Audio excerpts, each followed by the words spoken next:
So, getting back into it, and I've also missed a couple of things that I wanted to say last live stream that we didn't have enough time to go through them. But 31, this is where everyone gets back to the Guild Pact, the Guild Embassy. And we get this really I don't like this formatting at all. This kind of like list format for talking about like specific guilds and the like. I think the reason why I don't like this is just because it's such an alien format in comparison to... God damn it, I looked at chat for 1 second to make sure everything's alright, and you're talking about bloody Dak Faden's dick. I don't like it. Right, so we're talking about individual guilds here, right? And I really don't like how this is all cordoned off with these, like, hyphens or dashes. No, I think these are hyphens, right? Because they're much, much longer. I don't like this at all. I think you don't need this, and it makes it feel a lot like... I think I said it before, but it makes it feel like one of those... Like the Guilds of Ravnica D&D handbook that just has a lot of info in it that isn't conducive to... This, like, format, isn't conducive to a nice, smooth narrative. Clip it. No! God damn it. Just clip. You know what? I give you full permission to clip. Anything you'd like. Just go mental. This is... Okay, so this is another bit that I'm not too keen on. Characters like Vanifar, we are very likely to not know much about them going on. Or going forward, rather, right? Because we're probably not going back to Ravnica for a really long time. I probably in like supplementary sets, we will go back there. We'll maybe have a couple of commanders from there, maybe some kind of, I don't know, theme deck, or in a master series we might have some like Simic cards, for example. But this is like dang it, this is one of the last times that we're going to be able to like meet a bunch of characters. And so the fact that Ral had heard of Vanifar, she was an elf, or if the rumours were true, a former elf now mutated by specific biomantas, but he knew precious little else about her, and he'd certainly never met her. This is our opportunity to actually learn who Vanifar is, and we don't. And unless we learn more about Vanifar in the prequel novels, which we're not going to learn any more about in the booster chapters, because they are all just copy and pastes, most of them at least, the additional chapters that we end up getting, we're not going to learn about this character at all.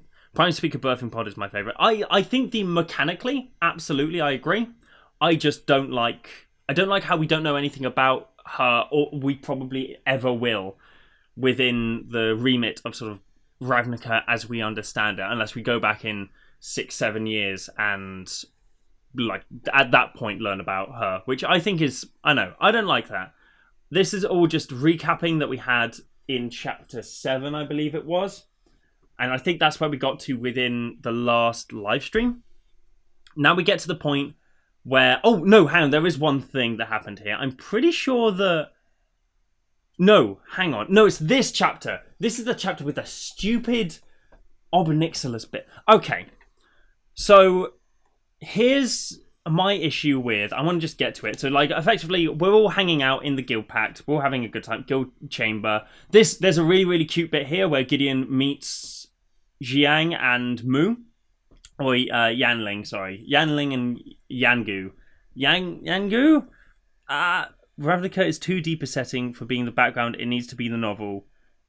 They needed a longer book series for this work. They had 3 book series for this one set, and still they haven't got enough information. It's kind of ridiculous.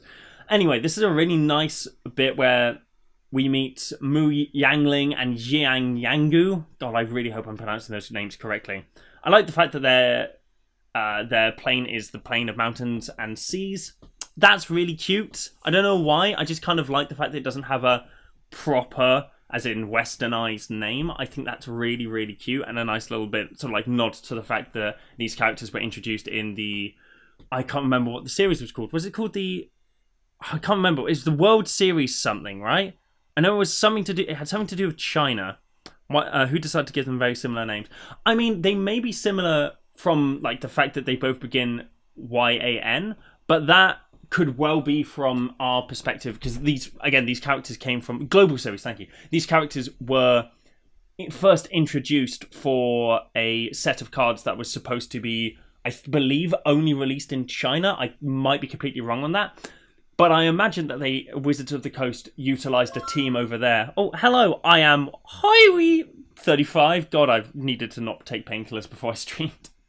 I feel so woozy. Anyway, I like the fact that even though their names are very similar, from our perspective as sort of like English people, American people, whatever, I imagine that there is some like legitimate like reasoning behind the prefix of Yan. I imagine in surnames, or I think people like pronounce. I think it's like the other way around. Like the first name is our equivalent of a last name. I might be completely wrong on that, but I'd be interested to find out what the actual. Fun fact: the Global Series was legal in Chinese standard. Yes, it absolutely was. I like the fact. I didn't like the fact. I didn't like the fact that Wizards purposefully printed cards that weren't very good, so that sort of singular product wouldn't get completely ripped to pieces. As in, people go out, people buy. Oh, hello, Okono Phil, pleasure to have you. People wouldn't go out and buy hundreds and hundreds of copies just for the one or two cards that were in those packs. So it was really, really depowered. I imagine that none of the cards saw any play in sort of competitive standard. Anyway, I like the fact that when Gideon meets Yangling, keep saying I really need to stop that. Meets Yanling and Yangu, and he talks about the dog. How did you cross the blind eternities with the dog? He's a magic dog. He's made of rock. I like it. I like that little bit. That's very, very silly. You just butchered my boy Phil. I'm sorry. I don't listen. This ulcer is killing me, and so talking is a real difficulty for me right now. So I do apologize if I do muss up. Oh god, this was a mistake to stream on this day. Anywho, right. I like also this bit. Gideon meets Angrath. Angrath is hanging out with Arlen Cord. Angrath is sniffing Arlen, which is like, bro, you have a wife. Calm down. But he's sniffing Arlen, and I like the fact he goes, werewolf. These little individual sort of interactions between characters is super, super fun and super, super interesting. It's very... I keep comparing it to Endgame and Infinity War, but it's very Infinity War. Thanks for being there for us. I don't want to tear you down like that. Oh, I don't know what I missed there. I have no idea what I missed there. I hope everything's alright. If it isn't good for you, maybe you should stream on a later day. Oh! It's not that it's not good for me. I want to get this, book review through. I think this is still going to be a good stream. I'm going to potentially edit this one a little bit more when I put it up on the YouTubes. But I'm not too worried about that kind of stuff. It's just a case of the mouth ulcer. And also my schedule is absolutely packed for the next... I don't even know how long, to be honest. I've got... Because, of course, the Magic Celebrity Cup is happening, which is really, really exciting. But that means that I'm going to be streaming next week... Friday, I believe. I think I've yet to confirm the dates, but I'm pretty sure it's going to be Friday and Monday, or maybe Monday or Friday, or maybe on the weekend. So I need to do that. I also need to finish the video, which I said hopefully was going to be coming out this weekend, and I'm probably going to be finishing it this weekend, as opposed to it coming out, so it's probably going to come out midweek next week. So my schedule is a bit packed, and I really wanted to get this book review just out and done. So this is the reason I'm doing this now, even though I've got a bit of a mouth ulcer. It's okay. Magic expert. I know. I don't know why I'm a magic expert. They had me co-stream the Mythic Championship. I've never played Standard. I've never played this Standard in my entire life. I don't know why I'm here. But anyway, let's move on to the actual story. I think someone said in chat that this is the first time that we see Kytheon Iroha's irregulars. I'm not sure about that. I'm pretty sure we found out their names in the Magic Origins novel. Not novel, but sort of the stories that we got in there. But I'm pretty sure this isn't the first time we see them. It's definitely the first time we meet them that's outside of a flashback, which is pretty nice. You know Teferi exists in Standard, you're a magic expert. Thank you. You know what? Fair play to me, to be honest. what chapter was this again? Sorry, I just need to remind myself. Chapter 30. Oh, yes, of course. All right. This is a massive issue that I have with this chapter, and in fact, this book, is this bloody boy. This Obnixilis is bizarre in this novel. Obnixilis is one of the strangest characters within this entire piece, because he contradicts not only how he is on the cards. The only sort of bit of lore we're given about Obnixilis on the cards is that he's here on Ravnica, he doesn't want to be, so he just goes around killing things. Doesn't do that at all in the novel. In fact, actively helps out the Gatewatch, even at the point when he could just run away. And Nahiri as well. Like, the fact that Obnixilis is here and just kind of yucking it up. And I know that Gideon says something like, where is it? He says something about Obnixilis' presence, which is... Where is it? Oh, yes.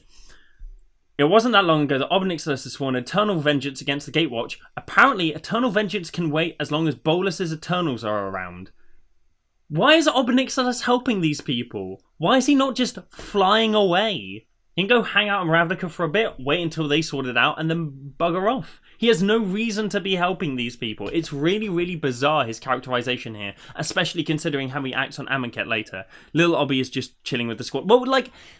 He is, and that's weird to me that he's doing that, because he was a massive villain. He's a tyrant who conquers planes when he's bored. That's his law. Well, that's it.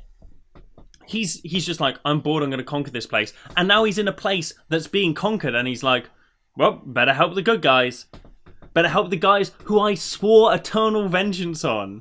That it just doesn't play with his character. It's really, really bizarre. His anger sort of is relegated to just literally heckling, which I find kind of funny as like a performer.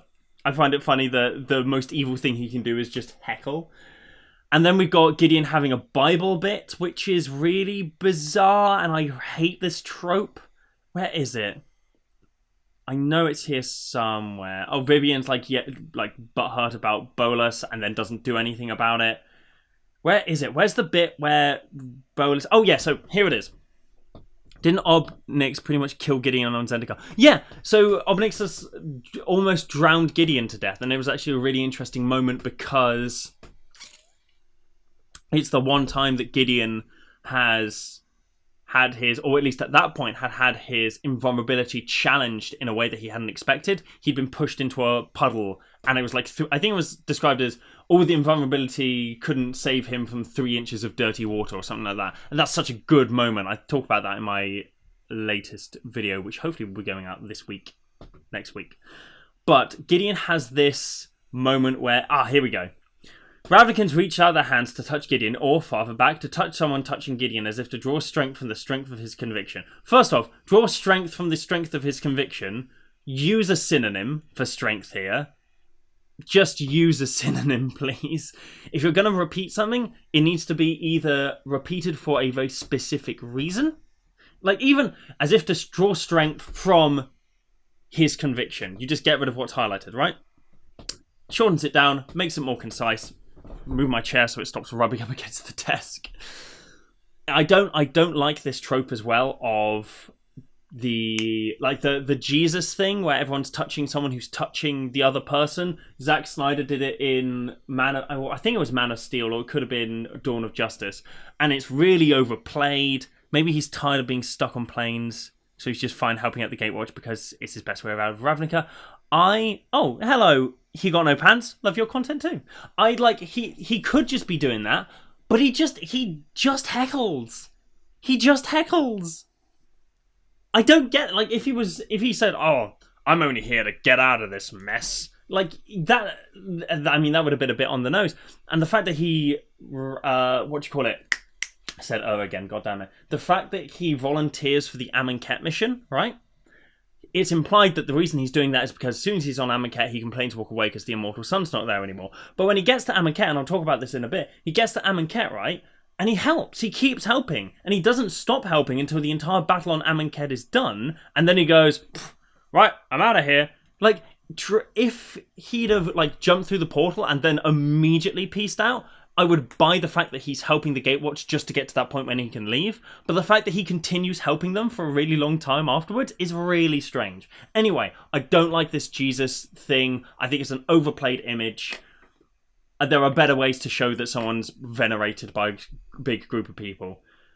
Alright, chapter 33. Are we following, by the way? Do we have any questions? Is that supposed to be Pledge of Unity? Yes, that's the art and Pledge of Unity. The art and Pledge of Unity, again, is a bit of a trope, but I quite like it. I just don't like that image. I think it's really, really overplayed, especially in sort of contemporary media. He just fell in love with Dak and wanted to help his young crush. Listen, Obnixless has strong brat energy. Alright, so we get to number 33. What have I written here? Oh, so this is... I don't have too many problems with this chapter. This is where Teo and Kaya and Rat and all that go to Selesnya lands. And... oh, and this is where the mention of Rat's godfather being a centaur back from her big paragraph-long rant comes into play. Where she effectively... here we are. Borovo... just hang on. How do you say that? Sundere? Is that how it's pronounced? I'm no good with my anime. I do apologize. But yeah, no, I completely agree. So Rat, this is where the payoff of Rat mentioning that she has a godfather who's a centaur comes into play. I like that. Borovo was a Gruul clan person, but now he's not, and he works for the Selesnya. That's how they get their in. Think that's absolutely fine. I don't like how... Where is it? Where is the... oh, yeah. Send the elf away, Borovo said, immediately commanding Kaya's full attention. He was glaring at Ravane with intense contempt. Send her away, and I will escort the rest of you to speak to Amara. This would be how you act if, I don't know, Nissa had, broken an ancient vase. Right? Or, I don't know, maybe got into a fight with a guard or something like that. This is not how you react when someone has animated your hometown and then let it get killed. I think I used this analogy in the last live stream. Maybe I did, maybe I didn't. But, imagine if Godzilla was bearing down on Rome, right? And some geomancer... a bunch of heroes landed and they were trying to fight Godzilla and oh no, it's all bad stuff's happening. And they ran up to the Vatican and they said, hey, we need your Pope gun. I don't know, maybe the Vatican has something. And the guards at the Vatican go, no, I'm good, thank you very much. And then all of a sudden the Vatican gets up and you look up and there's this one geomancer who's animated the Vatican. And the Vatican starts storming over to Godzilla. And then the Vatican gets almost immediately killed. Imagine then turning up to where the Vatican used to be, Vatican City, with that guy. And the guard goes, you can come in, but not him. No, they'd be like, get rid of this man, and maybe even trying to kill him or something like that. But this reaction is so weirdly lackluster, or not lackluster, but just sort of devoid of emotion. Effectively, this bit I'm not too keen on this bit. The rest of this chapter I don't have much of an issue with. Again, I really like how it's set up, the whole godfather goddaughter thing. It was a really nice detail that I remembered from what I read of Rat's rant. Next we've got 34 and Pope Gun. Vatican man! He is Selesnyan. However, Selesnya's sort of not happiness, the sort of hippy-dippy parts of Selesnya only extends to the point of, oh, come on guys, let's all get along. But there's that one card from Ravnica Allegiance, I think it is, or Guild of Ravnica rather, where the Selesnya shield mate is saying, this ground is sacred and you're about to meet it with your face. That's also how the Selesnyans act. They're not all super it's okay that you killed our city / god. Come on in there. Come on in there, you scamp. That's not how Selesnyans always react. Jimmy Fallon versus Sexy... God damn it, I need that thing. I'm gonna get Sexy Ugin shirts printed. And I'm gonna hate myself for it. Okay, 34. This is where we have a big fight with Rahonas. Or Ronus. I'm going to say it like that because I think potentially that's how it's supposed to be said. With a big fight with Ronus, we have this cool moment where Angrath, I can't, it's however sort of southern I wish to be, I guess, is how I pronounce that. But Angrath just does so much work in this novel. Angrath does so much work in this novel. Angrath kills so many Eternals. He sets Hazoret's spear on fire, which is like a good thing later on. I'm pretty sure he saves Dak Faden's life at some point or another. Like, Angrath does a whole bunch of work in this novel. And at no point does he ever try and, like, command a crew of Eternals. So the fact that he has a mass literally makes no sense. I talk about that in my video. Anyway, he does this really, like, super cool. He just wades into the Eternals, flailing his chains everywhere, killing a bunch of them, which I think is absolutely radical. Angrath is the best boy. I completely agree. And also, Watley is there, kind of with Angrath, acting as sort of ace, like AD carry / support, I guess. Like Angrath is tanking. Yeah, Angrath is tanking, and Watley is AD carry / supporting him in the. They sort of steal a bunch of kills, or not steal, but sort of like take low health kills, and also make sure that Angrath isn't getting killed himself. I really like these moments. Here's another time when, just like Videlkin Planeswalker number 12 gets murdered. RIP. F, I guess. This fight is mostly okay. I like the action in this book. It's really fun. It's very clear to see what's going on.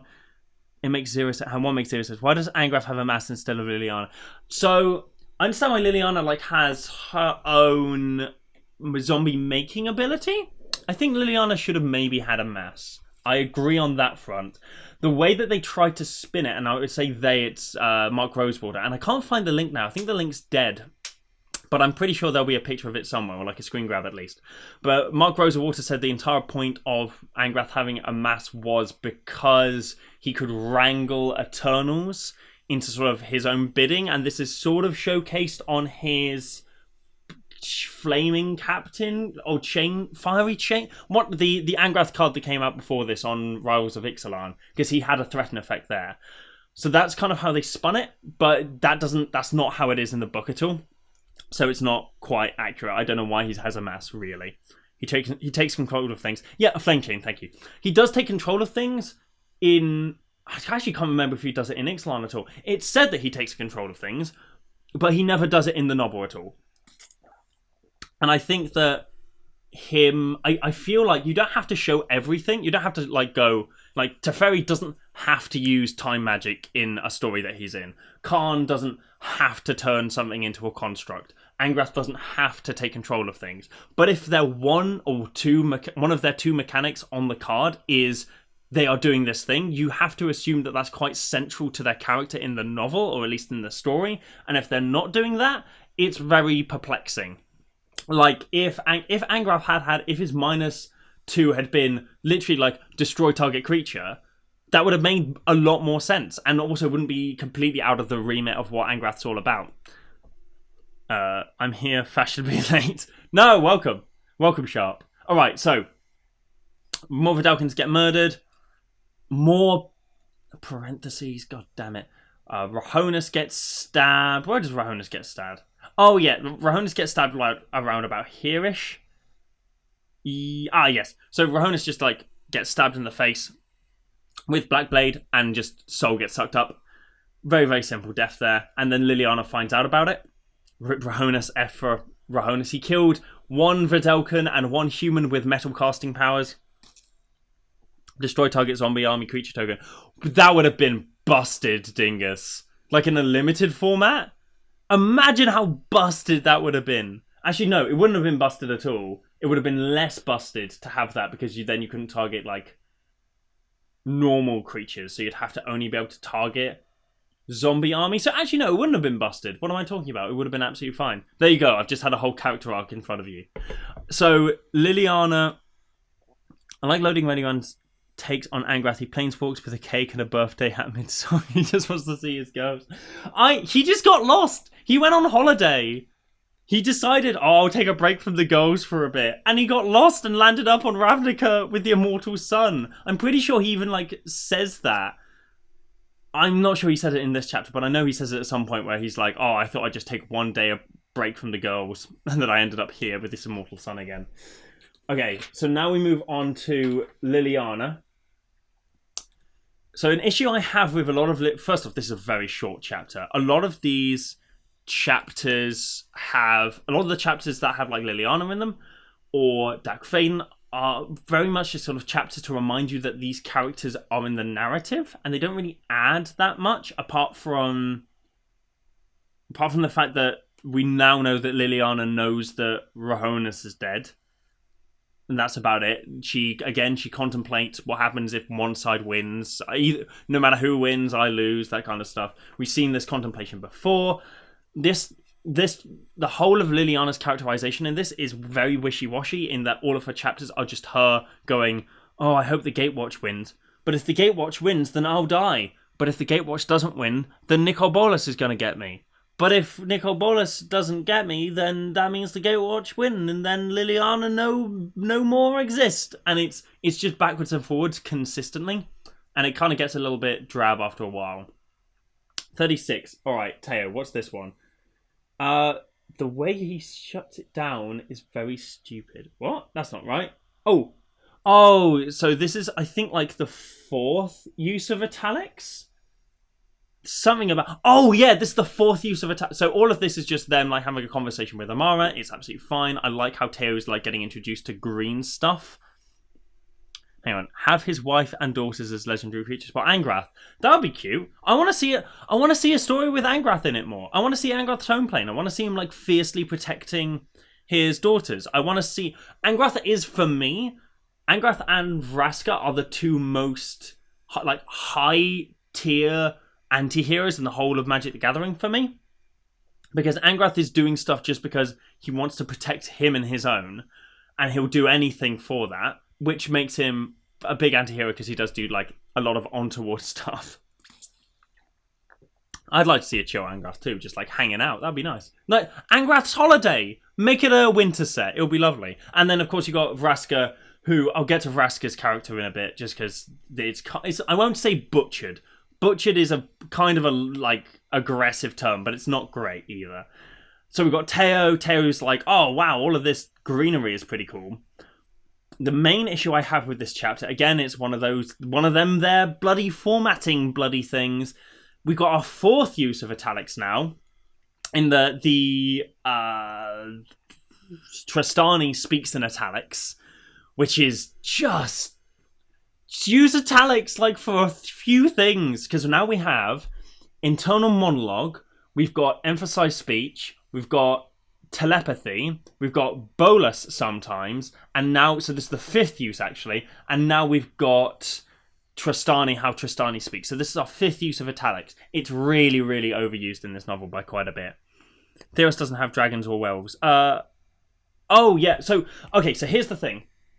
When I was talking about Angrath in my Who's Gonna Die video, I said that his plane must contain dragons because he names Dragon Skull Summit dragons, or he calls dinosaurs dragons when he comes to Ixalan and the name sticks. I think that's what the flavor text says. But I completely forgot that he's been a planeswalker for a really long time. There's a good chance that he just knows about dragons. If you go to a place and there's dragons, you go, that's a dragon. And then when you see a dinosaur for the first time, because dinosaurs are a lot less common in the multiverse than dragons are, you might mistake them for dragons. So his plane doesn't necessarily have to have dragons. Devils, I think, is maybe a bit more of a stretch, although the fact that he knows offhand that Arlen is a werewolf implies that he's spent quite a lot of time on Innistrad. But if he has, then how do people not know about the Minotaur monster? Or maybe he's a folk legend. That could be quite cute. If you spun it, the Angrath on Innistrad is known as effectively their version of the Jersey Devil. That could be quite fun. Yeah, there are Theros dragons. So there's Stormwrath dragon. There's the one that furnace of something. It's like the one that's talking about having a furnace from... the one that, when it enters the battlefield, it deals damage equal to the number of mountains you control. And then I'm pretty sure there's one more dragon in the whole of Theros. But there are dragons on Theros. I like how he made a mistake and they named a mountain after it to immortalize his lack of knowledge. Colonialism, my dude. That's how it works. It's like, this is a thing. Is it? Alright, cool. It'll be like that for 100 years. Neat. I can't wait for Kaldheim either. I wish they waited to print Snow Basics in Kaldheim. Can't lie to you. Alright, 37. This is where it's stupid how he shuts it down. It is stupid how Ral shuts down his beacon. I'm sorry. We've come to shut the beacon down, he said. Creating the beacon was the last command of the Firemind. And Ral says himself, even I don't know if I can shut this down. He doesn't even say that. He says, hell, I can't even shut it down. He says, categorically, I can't shut this down. And what does he do? He does the one thing that you'd expect Ral to do, in that he like puts his hand on it and he sucks all the energy into his accumulator.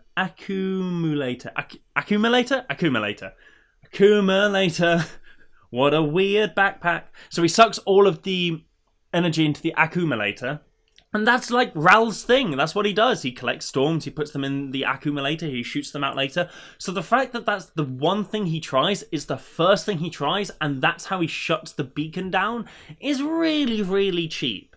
Like, if he had, instead of doing that, coerced Kefnet into attacking the beacon and like severing it off the wall or whatever, or off the little walkway that it's on, destroying it completely, I could maybe buy the, that's a bit of strategy that he could use, potentially. But just doing the one thing that Ral Zarek is known to do to turn it off is really, really cheap, in my opinion.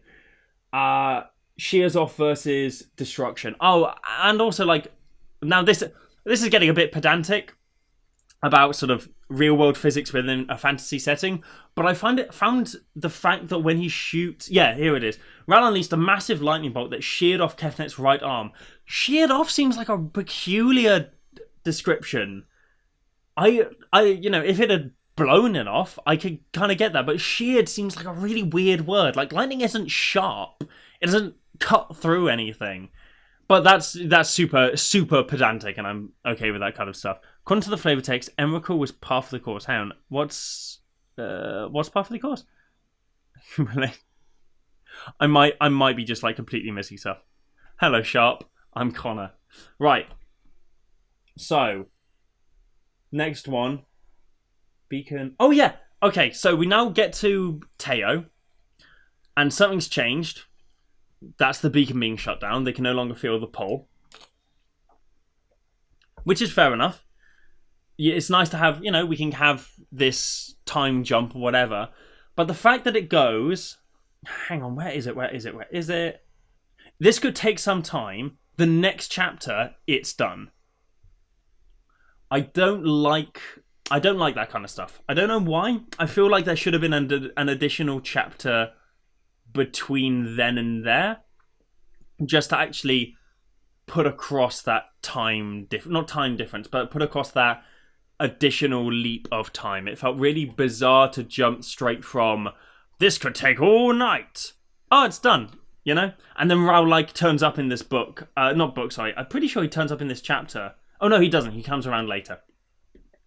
But it seems so strange that it just goes it's going to take me ages, and then it's super done.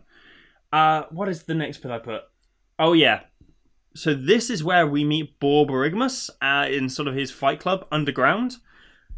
And Rat once again saves the day and gives the little troop an ability to sort of talk to Borborygmus. And I feel that Rat being the person who solves things in Selesnya lands, fine. Rat also being the person who solves things in the Gruul location, I feel is a little bit more contrived. And I'm pretty sure that Rat also has... No, Rat doesn't have a... No, Rat kind of has a part to play in the Golgari section as well. I'm pretty sure she's the one who tells Ral who the Lich Lord Sorodev or something like that. I'm pretty sure she's the one who like whispers in Ral's ear, by the way, this guy's called Sorodev, and that's what gets them their chat with the main big Golgari people. So the fact that Rat solves all three of the four of the major guilds is a little bit contrived, in my opinion. I would have preferred if each individual person had done something to, I don't know, maybe Teo like gets targeted by Borgorigimus in a fight or something like that, and he manages to stop Borgorigimus's fist or something, and Borgorigimus goes, "Huh, little one has got spirit. Fine, if you're like this, Planeswalkers, then we shall join your cause." It feels strange that Rats is just like the one who solves everything. So, also he loves his plums. He absolutely cannot get enough of these plums. Rat is Wooburg. I think Rat is Sans Blue, actually. Yeah, she's all of the guilds that she lists, Rakdos, Gruul, Selesnya, they're all base green. No, they're not base green, because Rakdos is base red, roughly. But sort of they're reddish-greenish ones with a little bit of black and a little bit of white thrown in. So I imagine if they printed her, she would be a red-green legendary creature with some kind of white-black activated ability or something like that, maybe? Maybe? I don't know. Could just be me. White seems like a strange thing to have in Rat. I'd say she's very sort of Jund. Anyway, this chapter is fine. I like the fact that Rat's dad super can't see her, but his wife can. I've just got this image in my head of this big burly warrior going, "Where is my daughter?" She's there. What? Sure. Hello. Like, I really like that idea. I think that's quite a fun little thing that Weissman's done. That's quite cute. All right, next chapter 39. Dak Faden. You know when I said Obnixilis has big brat energy? Are you prepared, Flea? Actually, that's not an Obnixilis voice. What's an Obnixilis voice? No. Are you prepared, Flea? Like, I think this is just so Obnixilis. I love Obnixilis' characterization, but I feel his character, the coherency in his motivations are just not there. Have Rat to be a 2-drop, but her mana cost is 1 Gruul mana and 1 Selesnya mana. Yeah, that would. I mean that. Oh, actually, no. I don't like that just because that messes with my head in terms of just how that looks on a card. I think having her have Gruul mana cost and then I don't know how you'd make. You know what? If you make Rat like a custom card, feel free to like put it on Twitter and like tag me and say, "Here's like my custom card of Rat," because I'll be interested to see your takes on it.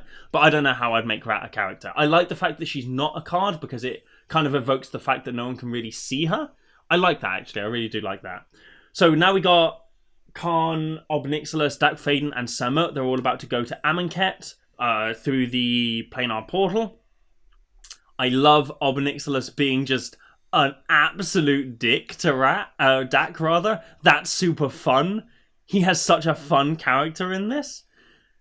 I like so they jump in, they kill a bunch of Eternals, they blast through the portal, and Obnixilis like shields Dak with his wings. That's all fine. It feels like my armpits are on fire. I don't know why. I feel like this is a weird line. It's just kind of bratty power bottom. I was about to say I didn't say it, and then realised that I explicitly did say it. God damn it. Alright, fine.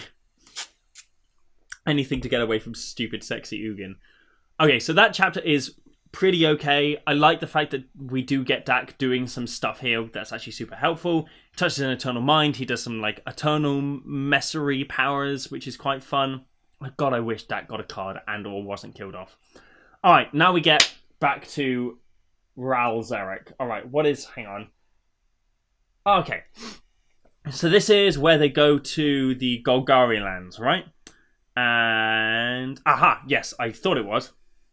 So Rat whispers to Ral that this guy's called Storev, and Ral then says like, "We appreciate your greeting, Storev. Raoul said with some formality he thought the erstwhile looked mildly surprised and perhaps a little gratified that Raoul knew him by name. And like that kind of like buys the favour of Storov, and he goes, okay. He sighs, he nods, he goes, follow me. I imagine if Rat hadn't have done that, they probably would have gotten into the Golgari anyway. But like, you know, it's again, I would much prefer it if Rat wasn't just kind of a weird like master key for a lot of minor issues and major issues within these two particular sections. It's very convenient, I think, is the phrase. That like she just happened to be picked up effectively, because if she hadn't, how does anyone solve anything? What's the other bit that I didn't like about this? Oh yeah, I don't know the significance of Raoul seeing Rat. Like Rat reveals herself to Raoul, and Raoul does, what does Raoul do? He's like something. Screen again. I can't remember what he does, and I can't quite find it here whilst I'm just going through it. But he feels like guilty for not seeing her before, and I don't know why. Isn't Storov a gal? Oh, I don't know, actually. I thought they were a dude, but I honestly don't know. If Storov is a gal, then fair play. I don't know. They're just a lich. It's like arguably difficult to tell when you're mostly like covered in fungus and you're also dead. Okay, so I think that like this is the bit where Vraska shows up. And this is also where we get like where is him? Where's this fungal troll ass? Where is he? I want to find him. Oh God, I almost completely forgot. This is where there's a massive, not massive, but like a really significant grammar error. Okay, so we're moving on to the next chapter. No, we're not. We are sticking with this because Vraska turns up. Ral is like all about killing or at least getting vengeance on Vraska. And so the fact that when Vraska shows up, they straight up, like, it was Vraska. Vraska comes to claim Vraska's throne. And they don't do anything. They just like, I can't believe you're here. Okay, cool. There's no actual tension to that interaction. It's just a couple of people going, bloody Vraska. You were saying that you were going to kill her. You were saying if the next chance you get, you're going to vaporize her. And now she's here and you're just kind of a bit peeved. It's really bizarre. All right, 41. We are most of the way through. 41. Too many fonts? Oh, hang on. Was this? Yes, so this is where they all go to Amonkhet. This is a fine chapter, right? But this is so Obnixilus lands, and then immediately, you're a good screamer, Flea. I'll remember that. Obnixilus. Anyway, so Obnixilus lands. He goes around, like, he goes and kills a bunch of Eternals alongside Khan and Samut. But he doesn't need to. He doesn't need to do this. He says later on in this, where is it? Oh yeah, he even lands when the battle's done, when they've destroyed Tezzeret, and when Hazaret's turned up with Sarkhan. Obnixilus lands and goes like, ha, look, the little flea's in love, or whatever. He sticks around, has a chat with Hazaret, and only then says, where is it? Oh yeah. And then says, do you seriously believe I'd return to Ravnica? Like Tezzeret, I have plans of my own. I have no intention of well, what the bloody heck? God damn it. Go away, little wheel. What's this now? Why is this stream cursed? My computer is like a piece of crap, so... What? Good lord, I don't know what just happened there. Go away. So, Obnixilus turns up on Amonkhet, he does a bunch of fighting, and he then doesn't leave, but he then mocks everyone who says, maybe if we'd all go back. He goes, I've got no intention of returning to Bolus's mousetrap. Where any stray Eternal might grab my tail and harvest my spark. You were literally hanging out in the plane of Eternals. You were literally having a big old fight with a bunch of Eternals, and at no point did you just try and planeswalk away. So I really don't buy Obnix Celeste's character in this. And now we have our 6th use of italics, bold italics, which looks horrible, which is Hazaret speech. I don't know if this was how it was done in the... I'm pretty sure actually this is how it was done in the Amonkhet short stories. I didn't like it there. If it was there, I wouldn't have liked it. I can't remember too much about those. But if it was there, I wouldn't have liked it. And if it wasn't there, then why is it here? And even if it was there, you don't need to make everything... You don't need to like take a writing style from another writer and go, well, they've done this, so I have to do this. You can reinvent it yourself. If someone does something that's kind of naff, you don't need to do it. He stuck around to eat some Eternals. I'm like, sure, I guess, but like, why then come up to everyone and go, look, I'm gonna, you bloody flea. Like, you just leave. Just go away if that was your plan the whole time. Then Khan takes the spear. Now we get to 42. Vraska is, like, going through her tunnels. And Ral is threatening her, saying, if you bloody turn around, I'm gonna blast you, and stuff like that. But he doesn't. It's really, like, there's no tension in this conflict whatsoever. There's literally none. Not even at the end. They don't resolve it. They don't go, like, listen, Ral, I know I was a dick, but... this reason why you should trust me. It's never that. They just like grow to begrudgingly accept each other. It's very, very silly. So they're just hanging out. I don't like this. I don't like her character in this for one big reason. Oh, this is also where like Ajani pops down. That's not too important here. We do get Mobu though, which is great. We love Mobu. But here, like a child comes down. Yes, here it is. Only around... Vraska was handed a young elven girl, 5 or 6 years old, that she recognised as the daughter of a Dev Karen elf that Vraska had turned into stone when she made herself guildmaster of a Bolas-assisted coup. The girl's father's statue, permanently frozen in the look of pure terror, was the 3rd one down from her throne to the left. If the girl knew who Vraska was, or the role Gorgon played in the current sorry state of her life, she gave no indication. Rather, she buried herself in the monster's breasts, heaving great sobs in fear. Wonderful. Afraid I couldn't feel any worse. Good to know there's no bottom to my guilt. Vraska, in the Ixalan storyline, I am certain when Jace brought up the fact that you kill people, she said, yes, I do kill people, but the people I kill to get your attention, when she did the person who sounded like Innistrad, the person who sounded like Zendikar, stuff like that, she said one of them was like a human trafficker, one of them was like a murderer, one of them was a debaucherous, like nasty man or something like that. So this is her pre-Bola. So this is her with her memory, right? That's her morality. She only kills bad people. That's like her morality, right? So why is it then that when she has her memory, when she's doing all of these killings, when she has reverted back to pre-Ixalan Vraska, why is it that suddenly she's gone and decided to kill people who don't deserve it? That's not how she's been characterized. She was, unless it was sort of Bolas, what do you call it? Not possessing her, but corrupting her. If Bolas had corrupted her into doing this, I could kind of buy it.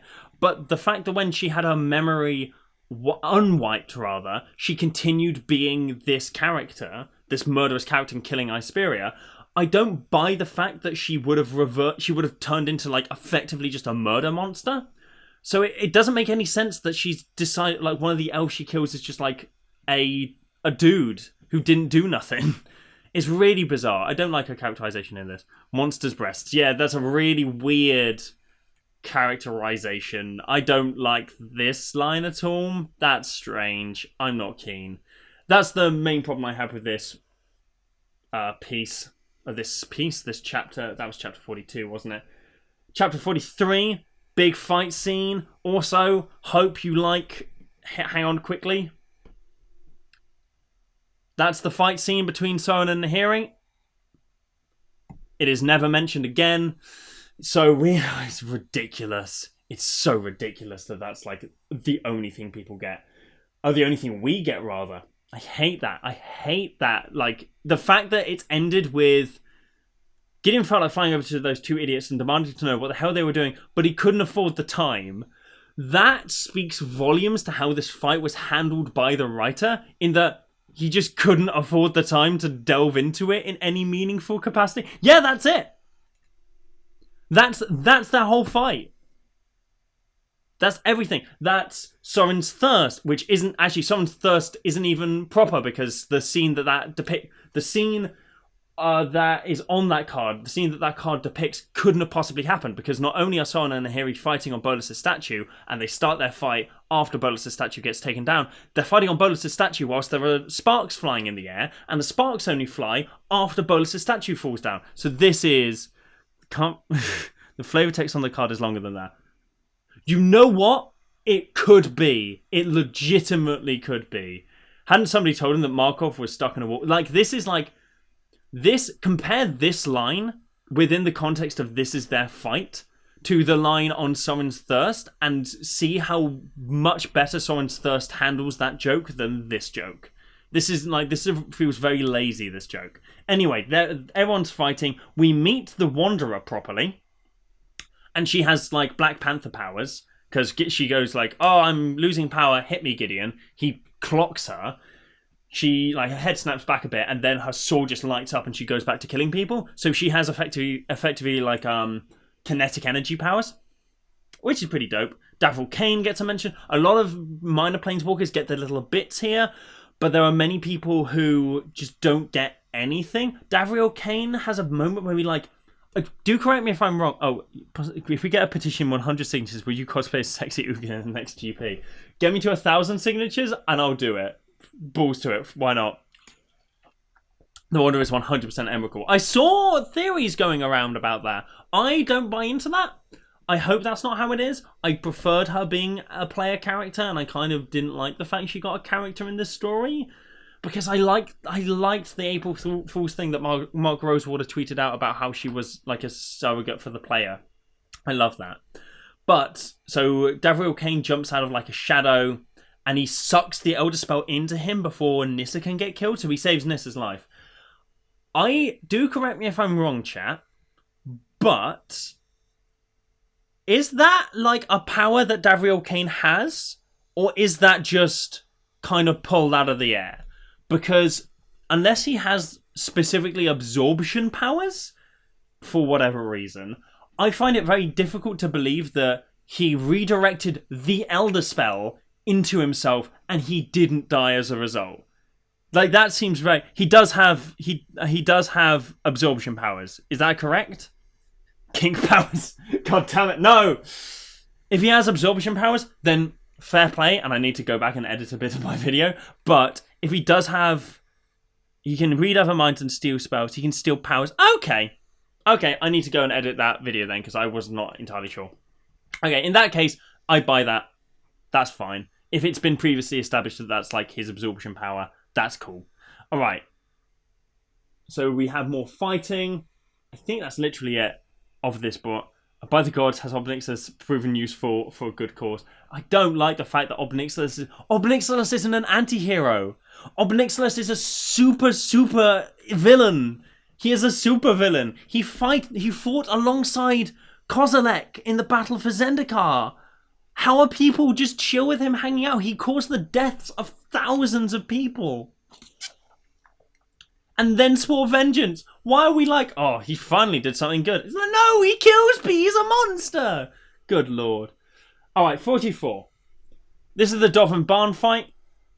I have two. I love the Lazav reveal. Okay, so like, if you saw my speedrun, which I imagine you did, but there's a bit where they're all fighting, they're all having a big old battle, a big old ruckus, and Chandra reveals herself to actually be Lazav in disguise, and the real Chandra's behind Dolphin the whole time.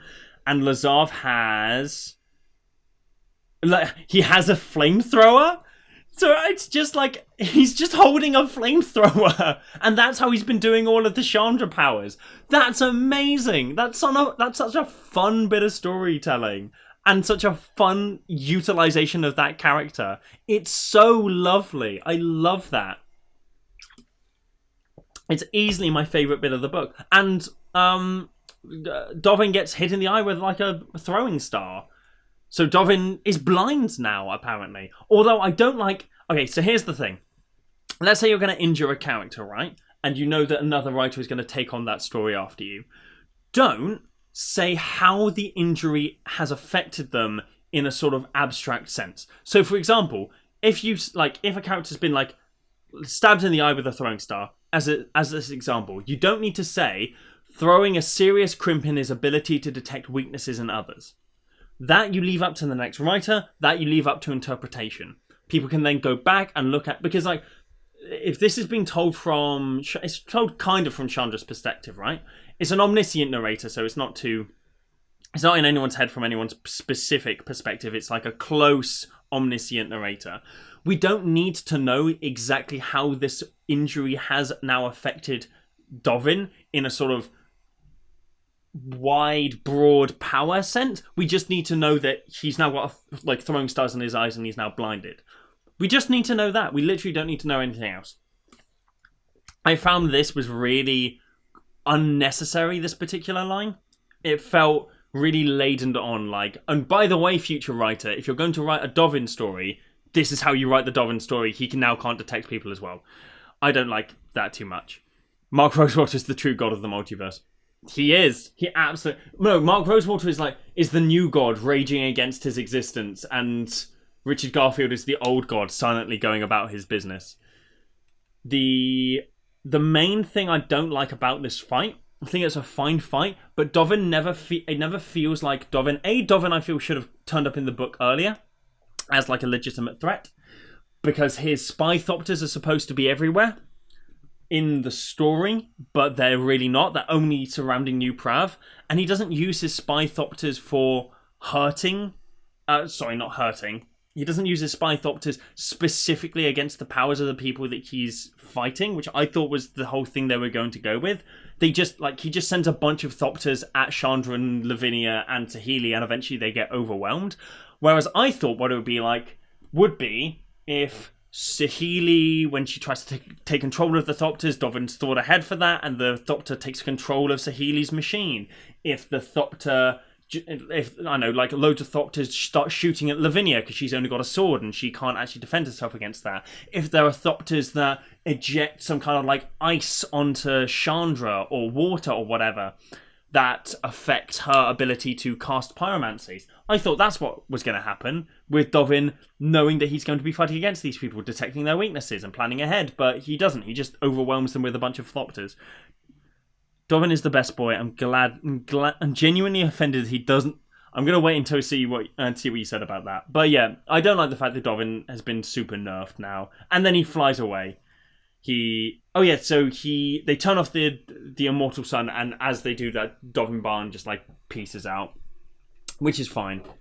Now we've gotten to the bit where I move on to... So those are the notes I took for last episode. Now we get to the notes I've taken today. But before we do that, I want to do a quick shout out to some of my patrons, including Elizabeth, Frederick Schemmel, Matthew Lloyd, sorry, Sasha, Evelyn Francis, Matthew Lloyd too, why not, and Stingray. Thank you very much for supporting the stuff, supporting the old boy, and to everyone else who's bloody done a help on the Patreon. And if you want to join the Patreon, bloody do. Why not?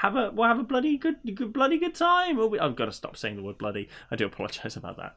So next is 45, Dak Faden. So Dak Faden, this is him. It has a kind of Saving Private Ryan D-Day feel to this, because Dak Faden turns up and he's like, whoa! And there's a bunch of Eternals everywhere. He's fighting. There's a bit where like Sarkhan, Vol, and Wanderer have this moment where where is it? As the creatures burned, a planeswalker in white sliced off over their head. She looked at Sarkhan and said, Vol? And he said, Wanderer? And I like that little moment. They both looked disapprovingly at Dak before rejoining the battle. So it was like, Vol? Wanderer? I like that. That was fun. That was silly. I enjoyed that moment.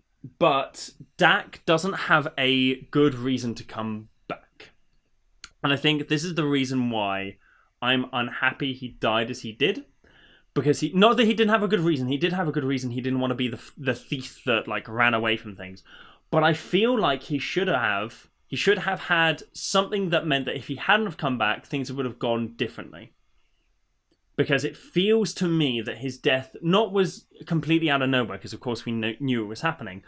But if he had died on Amonkhet, right, after destroying Tezzeret, you could say, oh, that he had to go to Amonkhet to destroy Tezzeret, and he had a noble death, and he redeemed his thieving nature. Whereas here, the only thing that's redeeming his thieving nature is the fact that he is in Ravnica, and I find it so naff that the one person who considered, I could just leave right now, and went, no, I will stay, is the one person who gets murdered. That, I felt really, really bad that was how he went out. I wish he had a moment where he maybe pushed someone out the way. That's all he had to do. He had to have a save the cat moment whilst he was on Ravnica that made it feel like he had a reason to be back there. Hear me out. That if they were actually going to kill Dak, they should have killed him in Amonkhet. That way he could have retrieved. He could have been revived by the curse of the Wandering. No, I don't want zombie Dak. That would have been cool, but I don't want zombie Dak. Oh, Benjamin Wheeler, pleasure to have you. I am indeed arguably a very slippery man because it's so goddamn warm here. All right, I've got 40 minutes left before I'm going to be going away. We can easily finish the book in that time. So I wish Dak had been given a moment that he could have had when he was back on Ravnica that made his death feel heroic as opposed to tragic. Because I feel like when you get to Act 3, the deaths within this, all of them feel heroic. Not all of them feel heroic, but I feel like they ought to feel more heroic. Feel not necessarily triumphant, but certainly give good closure to a character. Whereas Dak, the only thing that he just goes oh, I'm not going to be a thief anymore, and then immediately dies as a result of that. That I don't feel like that's good closure. Holy crap, it's been so hot today. You are I went out for a nice picnic with my friend, and it is boiling. It is boiling outside. I hate it. Anyway, so that fight happens. 36. So this is the Rakdos bit. I have quite a few problems with this. I will say it's very weird how Weissman just randomly decides to throw a bunch of description at the wall. He's got this huge description of what it's like to be in sort of the Rakdos area, and then we continue down that. We continue to have a bunch of descriptions of how they're walking into this Rakdos thing. It's very foreboding. It's very good. It's very good atmosphere setting. Very good, set dressing effectively. But it kind of comes out of nowhere. Yeah, the walls were lined, smeared with hundreds of torn, overlapping banners. We know we're in the Rakdos area, but this level of description really comes out of nowhere and kind of took me for a turn. I don't recall any of the other places that were visited having nearly as much description as this, which was a bit strange, to be honest. Then we get to the point where Tomek turns up, where are we? Where are we? Here we go. So Rakdos is chilling in his hot tub and is "Where's my emissary?" And then everyone's "Oh, sorry, she's dead." And then Tomek's "But I have the corpse, and that's a good thing." Tomek turns up. They all turn to the main entrance. It was Tomek Verona leading a single order of thrall which carried a covered corpse. Tomek signaled the thrall, blah, blah, blah, blah, blah, blah, blah. They all saw Ral rush over to Tomek, but only Kaya and Teo saw Rat scurry over to Hakara's side. Ral stopped short of kissing Tomek, though Kaya knew clearly he wanted to.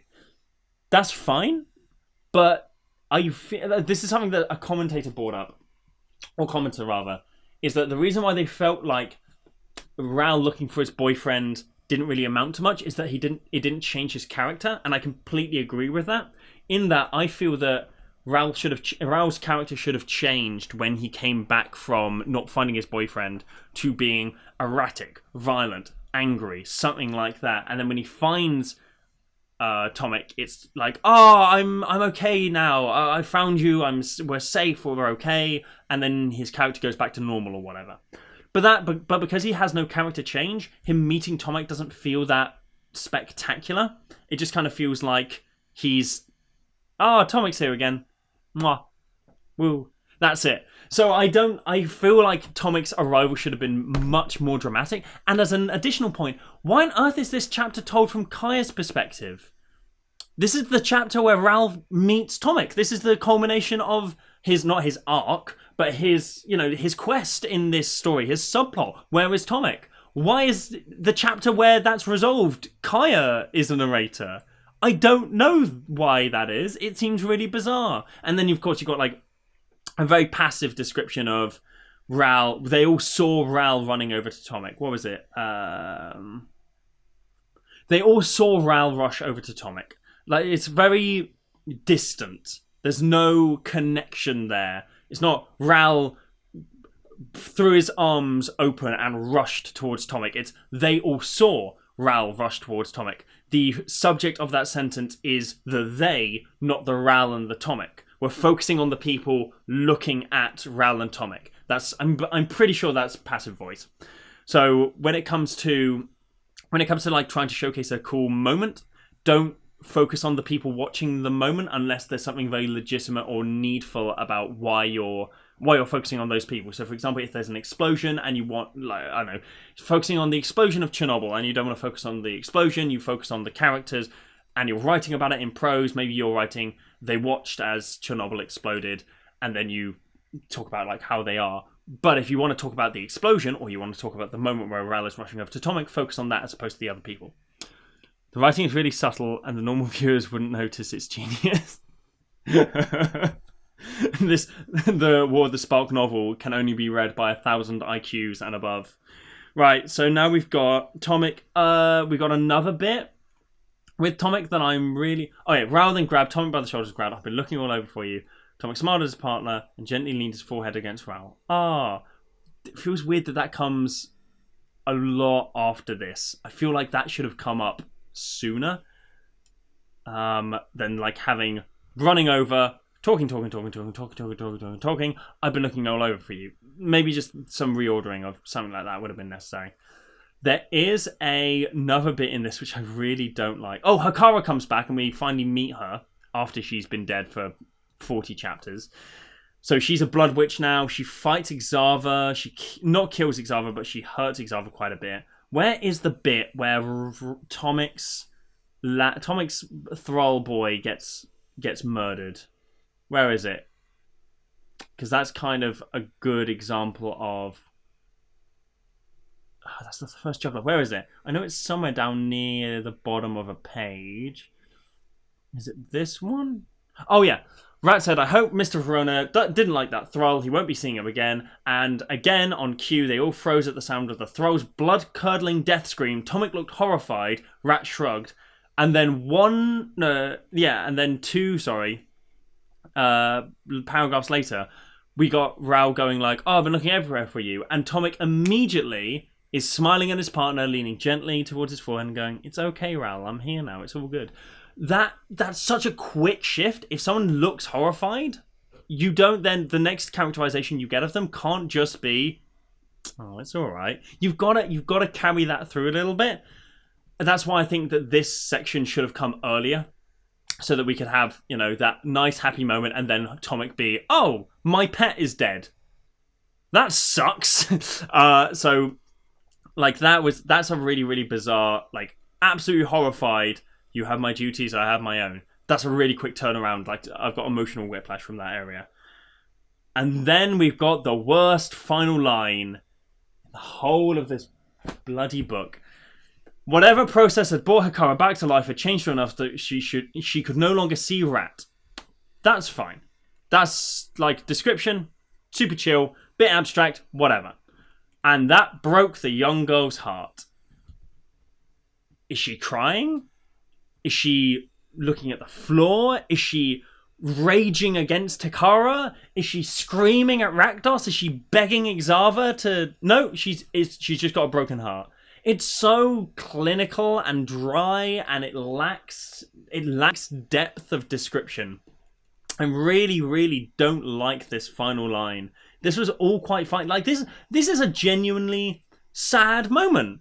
Rat's whole thing is that not many people can see her. It stutters a lot. Oh, god damn it. I hope it works out. I hope this hasn't been too bad. I just saw that it stutters a lot in the chat. Apparently I have been dropping a couple of frames, but we will cross our fingers. Maybe one day I'll have a good streaming setup. But, so like her heart's broken, right? And we see this really, really sad moment. But we're just told, and that broke our heart. We don't need to know that. We need to see her in that moment. We need to have that character in our head. We need to see how she is as a writer, that's your duty to put a play on in someone's head. If you just say how someone is explicitly feeling, there isn't a play. There's just a list of emotions. So, yeah, she's having a heart attack.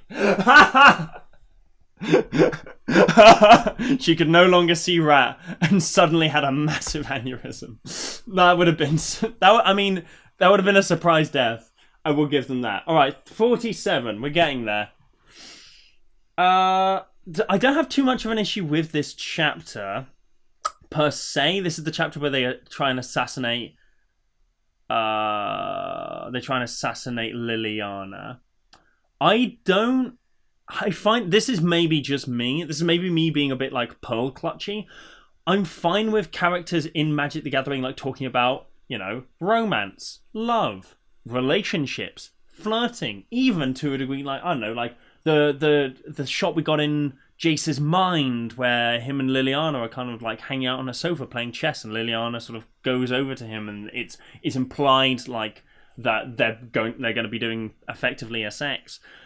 But I find it really weird in like a sort of almost cringy sense when a Magic the Gathering character talks about sex appeal. It's really weird.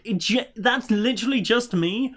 No, at no point do I say like other writers shouldn't do that. I even had a wonderful read of The Innocence of Child's Playing or something like that, or whatever. I can't remember the name of the actual book or the short story or the name of the author. The Illusion of Child's Play, I'm pretty sure it was. But like that mentioned sex a lot. I didn't have a problem with that. But the fact that it's Jace, or like it would be Vraska or Gideon or Charlotte, I don't know why, but the Planeswalkers talking about sex is just really weird. Really weird for me. Thanks to the Charles. Yeah, it's like really pearl clutchy to go in the 13 plus PRG video game Magic the Gathering. They discuss the copulation of the heterosexual. Egad! Like I know it's really pearl clutchy, but I just don't like it. It makes me feel weird in not a good way to have Planeswalkers specifically talking about that. Maybe it's because like they're effectively superheroes. But like side characters, I'm fine with it. It's really bizarre. And that's literally just me. So we've got that. Then we've got the attempted assassination of Liliana Vess. We've got Vivian taking her last stand on I will kill Bolas, and everyone going, no, we're letting Gideon do it. And then she goes, okay then. It's so weird that her entire motivation for joining this war is to kill Bolas. And she says, I will kill Bolas at the start. And now she's saying again, I will kill Bolas. And everyone goes, oh, we took a vote. And no, you won't. And she's like, yep, okay, I guess democracy wins. This whole chapter is like really weird. I said I didn't have that many problems with it. I'm emoting a lot more because of it. The other issue I have with this chapter is that, hang on. Oh yeah, is that like the action happens really well in the fight, right? In the actual like attempted assassination, we've got really good descriptions of how people are attacking Liliana, and then the Onaki spirits flying out of her and deflecting, and we have this really, really good description. A question, what is Vivian's story from now on? I'm pretty sure it's just hanging out. Someone said, I think someone in the comments said that the setup's going to be that Vivian will find out that Bolas is actually still alive, go and kill him, and that's what releases him from like Ugin's spirit prison. Which I could see. I'd be down with that. I think that's a fun... I thought she'd do like a full Drax the Destroyer and mess up the plan in order to kill Bolas, but that never happened. So maybe they're saving that for like M25 or something. But anyway, I love this description of the battle. It's really, really good. It's really clear. I know exactly what's going on. I love Jace going into Liliana's mind and trying to suppress this whilst Liliana is begging him to like let her live or to kill her quickly. And then all of a sudden, in like this whole chapter, right? This is assassination attempt, assassination attempt, assassination attempt, assassination attempt, assassination attempt. Suddenly Nicol Bolas gets involved in this paragraph. I know the stream's going to chug because of that. And at the same time, so he gets involved, he blows up buildings, Teferi stops everyone from like falling to their death. All in the same chapter. Same paragraph. And everyone realizes that Jace is alive. And now the dragon was alerted. There would be no second opportunity. All they could do was retreat. They had failed. This big, humongous fight, this assassination attempt of a key character takes so long to climax, and then when it does, it's like, okay, run off. It's really, the pacing on this chapter was left a lot to be desired. 48. Liliana's, I think I said this before, but Liliana keeps jumping between, the Gatewatch hate me now, and if I let them win, I'll die. But if I let Bolas win, then more people are gonna die. But if I let and it just jumps back, it's ping pong. So her chapters get really, really dry and really boring to read. I just genuinely don't have much to say about this chapter. I like that she's a complex character and she's fighting between these two sides. But if every single chapter is her fighting against the exact same 2 points with no progression, apart from her occasionally crying a bit more, until the very end when she just snaps and makes this decision, it's very annoying. 49, Teo. This is Project Desperation. This I like. We get lots of little character moments, a lot of little people like jumping in and having a chat with people. Lazav turns up in true like chaotic evil form. And just like pretending to be Raoul's chief goblin or whatever. And then Raoul's like, dude, what's his name? Where's Verivore? And Lazav just goes, I'll be fine. He'll be fine. He'll be fine come the morning. I know I've like just knocked out, or at least made unconscious in some nefarious way, one of your best friends or like chief chemist or whatever. And he might be dead because this entire plane could be destroyed by a dragon. But, it's fine. Like, what a dick move. It's so needless. I kind of love it. So, then we got more people showing up. We just have a whole host of names. There's lots and lots of characters in this moment. It does feel very choked off. There is a moment... Where is it? Hang on. Where is it? Oh no, it's before this. It's when they reveal what Project Desperation is. So, Raoul reveals the whole reason of Project... Raoul reveals the entire point of Project Desperation to distract and tire out the Gatewatch. Why does Bolas kill everybody? Bolas kills a bunch of people in order that the Gatewatch don't just like go, we'll leave and you can't get our sparks anymore. So he goes, if you're just going to leave, I'll just kill everybody on Ravnica. So Bolas is holding the entire plane of Ravnica, the citizenry of Ravnica, hostage, and that's the reason why Planeswalkers can't leave. So that's why Bolas is killing all these people. Or making Liliana kill all these people, rather. Anywho.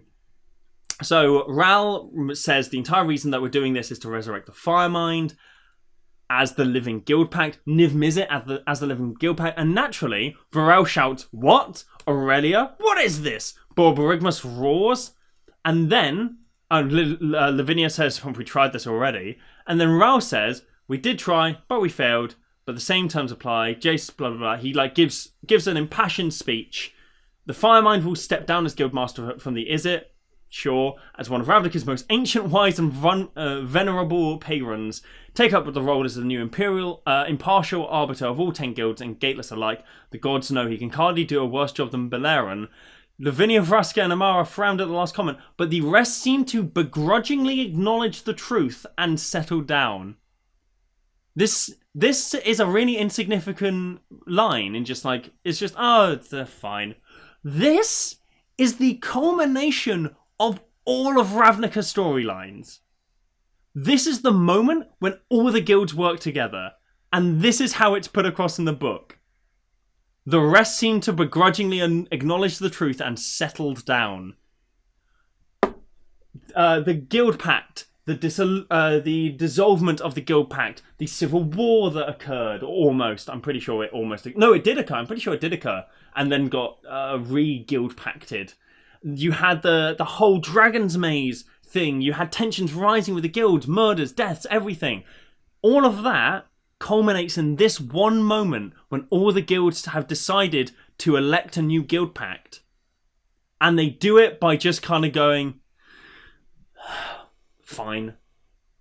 It's really, really weird. It's kind of surreal to read that. It would be like if in like The Last Jedi, Snoke's like Rey said, "You can't kill the rebellion and the resistance.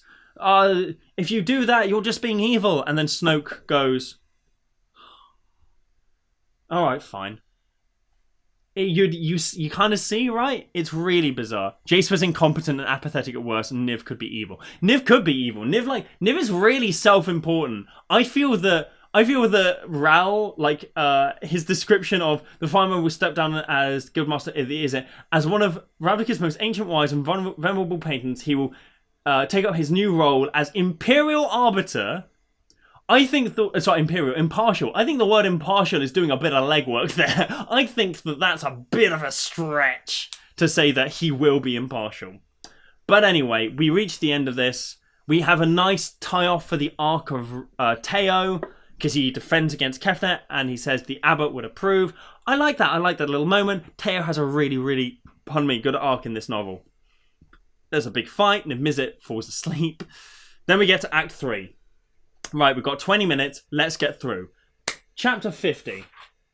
Oh, by the way, this act is dope. I feel like this act was written before the rest of the book, because so much of this book it's weird, it's convoluted, there's lots of different weird character moments that happen, and it's just a bit janky. This is really, the structure of this, the pacing of this is amazing. There's only one chapter that I have some really, really big gripes with, but this is like, this chapter feels so much better than, this act rather feels so much better than the rest of the novel. So in this one, we've got the Gatewatch. They all come out. They've like completed, I think, 4 of the 5 side quests or whatever before they kill Bolus. They haven't managed to kill Liliana, but they've all got back together. Rat becomes the living Guild Pact. So, I mean, Gateless. She's got links to. She's got too strong links to too few guilds rather. Anyway, so all of the Gatewatch come out and they say, we're going to retake our oaths. They retake their oaths publicly. Gideon's like, bloody, I'm going to punch a man. It's always going to come down to a battle. We need the Black Blade to finish off Bolus. Where is it? Where are they? They take their oaths. I know they take their oaths here. I'm certain they take their oaths. Oh, yeah. So here we go. Never again, not on any world. This I swear, for Seagate, for Zendikar, for Ravnica, for all people, for justice and peace, I will keep watch. And then Jace goes, never again, for the sake of the multiverse. I'm not keen on the never again bit. I'm pretty sure isn't never again like the not the slogan, but the saying of like Holocaust resistance. I'm pretty sure, or or acknowledgement of it, and saying like this must never happen again. I'm pretty sure never again is that saying. I could be wrong, but it seems like that's a saying that really something's using it much more prominently than this book, and I don't like seeing this phrase in a book, especially when someone's like going, never again. We must never I find that use of that like particular phrase quite dicey. Yeah. Okay, good. Thanks. I thought I was going mad. Like that seems real. Like maybe don't use like light Holocaust imagery in your book about a magic dragon. It's Ooh, it's not Bad, big bad feel on that one. Must say, not keen. Everyone else like does their oaths and whatever. Yeah, this is such a just like, dude, you posted a cringe. Anyway, everyone does their oaths or whatever. It's their slogan according to Wikipedia. There, I didn't know that it was the slogan, but yeah, like. I don't know if slogan is the... Yeah, I guess if that's what Wikipedia says, if that's like Holocaust awareness is like that's the slogan of it, it's still just not keen on never again. Like just say that's one of those things that I feel is like, yeah, this exists in a world that obviously that didn't happen, but it's so enshrined in that time and in that horrendous event that if you use that phrase, you better be using that phrase with a certain degree of care and weight. By the way, can you make the book... Hang on. Can you make the book your stream window and then OBS will be hidden? I don't know how to do that. If I do a future one of these, I will do that. I'm sorry, we've only got 50 minutes left. I will go over if we haven't reached the end of it. But like for future ones, I will do that. Thanks very much for the advice. Anywho. Oh yeah, so and then we got this really cute moment where Ral says like Ral was almost tempted to take an oath of his own. Loved that. When I read that, I was like, oh, he means like because he's could see the determination in Tomek's eyes. Looking at Tomek, I can make an oath. They're boyfriends. Oh, this is obviously it's about a marriage. A more personal, singular oath, and it's like you're gilding the lily there. We are fully aware this is about like a romantic thing. You don't need to say... Effectively what he said there is, Rao was almost tempted to take an oath of his own. I mean marriage it's marriage. He wants to marry Tomek, just in case you missed it. Like that's what that feels like. So that might have been really, really loud. I do apologise. And then the moment passes. That's fine. It's cool.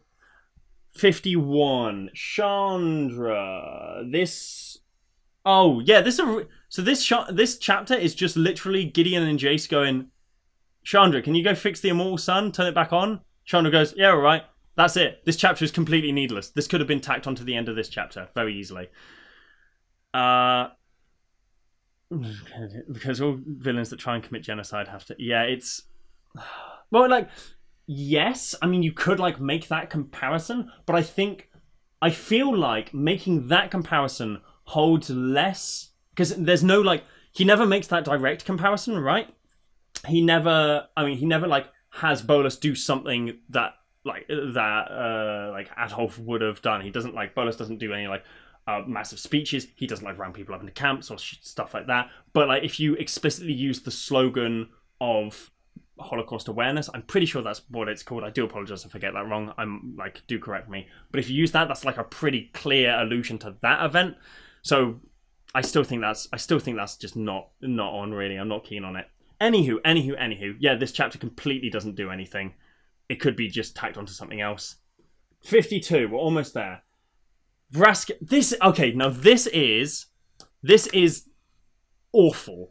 I'm really, really sorry. But, okay, let me just read this to you. Jace, she said, choking it out. He turned and smiled. Hello, Captain, he whispered. Get it over with, she shouted internally. You don't know what I've done. And he said, I do, actually, but it's not your fault. You didn't have your full memories, and I arrived too late. She leaned her head away from his and whispered again, you definitely arrived too late, but the truth is, I did have all my memories. And it changed nothing. He shrugged. Look, I've already tried to kill 1X today. Can we table the angst until Bolus is dead or we are?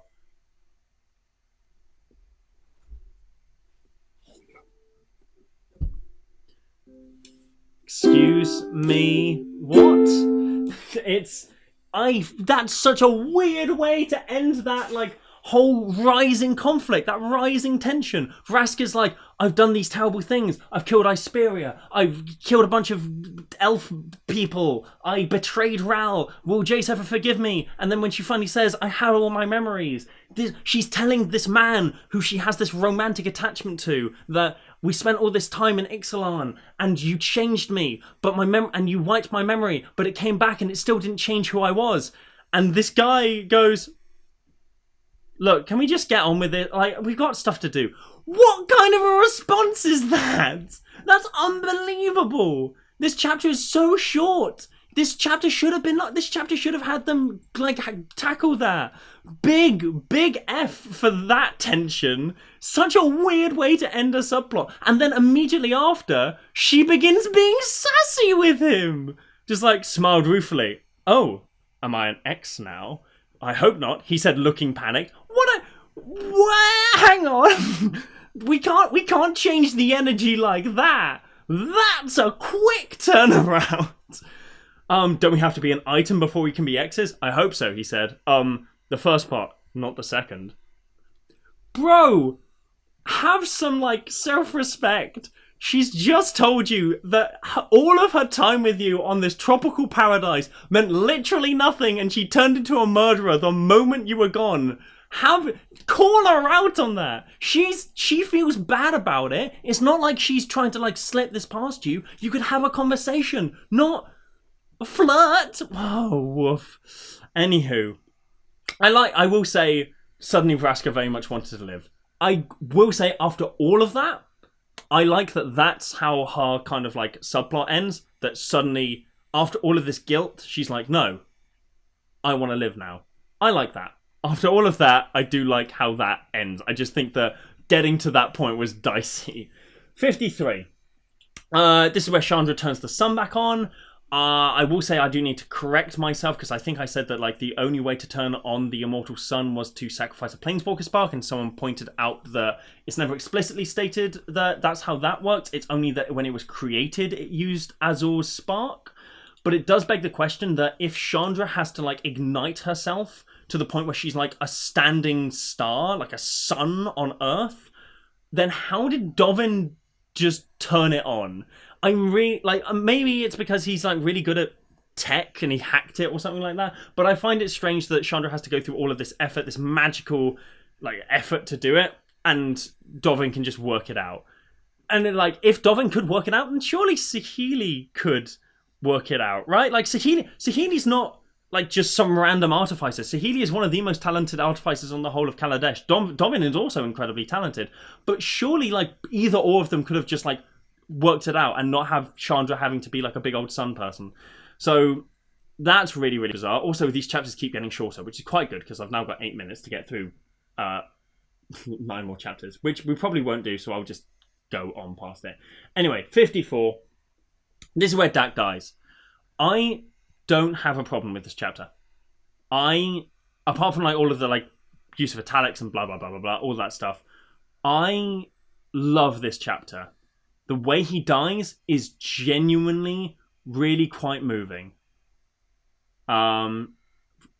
He's fighting, he's finally getting into the groove of things, he saves people, people save him, and then at the last moment, an Eternal grabs him, and he realizes, oh, that's it. I'm done. But the thing did not relax its grip. That could feel it. It was harvesting its spark. It was time to planeswalk. Oh yeah, he'd seen earlier that... Okay, so this is one part that I do actually have a problem with. He'd seen earlier that the Wanderer planeswalked away and then planeswalked back, and he was like, oh, I can do that. If an Eternal grabs me, I can just planeswalk away and planeswalk back. He tries it, but the Immortal Sun got turned on like 2 minutes earlier. It's like really, really naff timing on Chandra's part, to be honest. Because, like, literally, this happens a couple of minutes after Chandra turns on the Immortal Sun. It's a bit oof. Like, if she turned it on, like, several chapters ago, that'd be fine. But the fact that, like, it just got turned on and he tried to do it, it's kind of... Chandra is, like, not responsible for his death. But if she'd waited, like, 5 minutes to do it, Dak would have survived. He mouthed the word please. He thought of Domri Ray. He thought of Atha. He thought of Sifra Grent, who's a character in his comic book, and of Marsh. He thought of Marielle, and he thought maybe he could feel a tear roll down his cheek, and briefly wondered whom exactly he cried for. He hoped it was for her. It was the last thing he hoped, the last question he'd wonder about. The tear was the last thing he felt. The pain was mercifully gone. Really good. This is a really good death scene. Credit where credit's due. I felt genuinely a little bit emotional when I read that, and also when I read it out now. It's really, really well written, which is why I kind of feel that this act was written in advance, because this has gone through edits. This is someone has looked at this and surgically gone through and picked out specific words, specific formatting, and gone, this is how we tell this in the most impactful way possible. This is brilliant. This is a great death scene. I'm sad Dak's dead. I don't think he should have died, but I'm glad that he died in such a good way. There is a bit that I didn't like. I'm pretty sure Dak dies, emotional end. No, actually, no. I think this is like, yeah. I think he kind of just gets into the swing of things and then gets murdered. Yeah. See, that's it. Dak wouldn't have died if Brian was there. The legend of Brian continues. All right, 55. Liliana, again, it's just really wishy-washy. She's like, oh, the good guys aren't going to forgive me, but if I don't back out of it, it's just her again. It's the same conversation over and over and over again. And it does this. Okay, now this begs the question again. Well, not necessarily begs the question, but certainly raises a question. Suddenly, Gideon's flying towards Bolus with the Black Blade. He's taken his horse to the Old Town Road. He's going to stab Bolus in his Old Town nose. And Bolus yells in Liliana's head, do your duty! Use a Ketra against Jura now, before he brings that damn blade any closer! And then she shoots him. But Bolus is in her head, right? So for the last 8 Liliana-specific chapters, why has Bolus not been like, hey, bro, I noticed that you're having some internal conflict about whether or not you're going to betray me. Can you stop that, please? Or I will kill you. Why doesn't he do that? Why doesn't he, like, chastise her? Why doesn't he even, like... Because he doesn't... At one point, when Liliana eventually defects from him, he reads her mind and goes, if you do this, you know it's going to be bad. And Liliana, like... He even does, like, how do you miss? Liliana winced. And then she thinks at him, I didn't miss. Gideon's invulnerable. Shooting him would have little effect. Killing his mount, on the other hand. And she talks to Nicol Bolas like that. But she doesn't need to think at him. Because Nicol Bolas, when he detected, or when he heard her like, oh, I could vomit line, he jumped in on that and went, if you vomit, you clean it up with your tongue, right? So like that wasn't her thinking that specifically at him. But he can't detect any of this like internal conflict or the fact that she's plotting against him or whatever. It's really, really strange that at one point Nicol Bolas is super in her head, and at another point he's really not. Bolas seemed to buy her explanation. So that's something that's in the back of her head that she's like, oh, thank God he bought that. How does Bolas not hear that? If he could hear her not metaphor, but sort of hyperbole about how she's going to throw up if she stands any closer to Bolas. He could definitely hear about her going, whew, I got away with that one.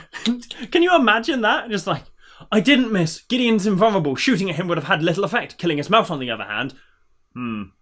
Good idea. Whew, thank God. Do you mean thank God? Like, how awkward would have that been? Then Gideon falls down. Kaya, chapter 56. What's this? Oh, like this little bit of detail. How whenever Kaya turns into a ghost, she has like a little mini heart attack.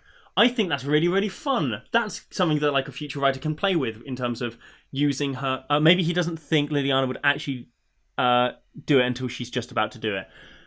I doubt that, simply because he's seen Liliana go to such lengths to get out of her contracts before. And even then, he said, when she eventually decides to rebel, he goes, need I remind you about what's about to happen? Like, he knows that she's going to, like, do a silly. And he knows that she knows that she will die if she does. So maybe he doesn't believe that she's going to be as selfless, but I know that he must. I know that he knows that she's going to try and betray him in some capacity, or at least whatever. The fact that he buys her explanation of making the thing miss is very stupid. I think that's right, because she even says like she purposefully like moves it a bit, and he calls it missing, and she says, "Oh no, I was aiming for the horse the whole time," but she thinks to miss. She thinks to aim it off. So anywho. Kaya, so Kaya has like these little mini not panic attacks, heart attacks whenever she turns into a ghost, which means that she can't stay a ghost forever, which gives you like this really, really good idea of what her exact weaknesses are, in that she can he can't actually hear her thoughts but more feel her intent. Yeah, I can see that, but like if you could feel her intent, you could feel that she's super, super torn about all of this. Like, imagine if she'd been, I don't want to do this, but I have to. Bolus would feel that and be fine. But she's not feeling, oh, I don't want to do this, but I have to. She's feeling, I don't want to do this. I don't want to hurt my friends. I want to go back and I want to defeat Bolus. But my friends are going to kill me if I don't do that, so maybe I should work for Bolus. Like, she's super erratic. You'd detect that energy. Like, even if you can't read minds, you get a vibe, right? You get a mood. So Kaya turns into a ghost. She has these heart attacks. That's cool for future writers, that they can go, okay, I can find like a weakness. So like, for example, Kaya couldn't go through a 20-meter stone wall, right? 20-meter thick stone wall, because she'd have a heart attack and die halfway through. So that's a really interesting little weakness. So she can only go through like thin ghostly stuff. If Bolus knows that the blade won't hurt him, could be seen as him giving her and the rest of the Gatewatch a final bit of hope before crushing them. Yeah, oh no, he could super, super want that. He could want like Gideon to actually like go for him, but I think he wants to like hold it off, not just in case, because he knows that it's useless, but as soon as they realise, suddenly they have to change their tactic. So the longer that they believe that the Blackblade is what's going to kill him, the longer that they spend working on a plan that won't work. The moment that they realise the Blackblade doesn't work is the moment that Bolus has to like now think of the next plan, or they come up with a plan that might actually kill him. So Bolus wants them to not know that the Blackblade doesn't work until like the last possible moment. What else did I write for this chapter? This is chapter 56. Oh, Soren and Nahiri do come back. You'll be pleased to know. Where is it? Where is this stupid bit? Where is Soren and Nahiri? Oh, yeah. Whatever conflict was between Soren, Markov, and Nahiri had seemingly and thankfully been tabled for the time being. While Soren tore heads off Eternals with fearsome strength, Nahiri shaped spikes out of... Whoops, sorry, just turning around my pillow. Spikes out of stones to impale 3 or 4 at a time. That's it. So they kind of work it out off screen. Someone and Nahiri's fight happens off screen. Like, starts, ends, and the resolution of it happens off screen. It's so naff. It's really, really disappointing that we get literally nothing about that fight. 57. Alright. Wait a minute. Oh yeah, we like get a super, super detailed description of Rakdos.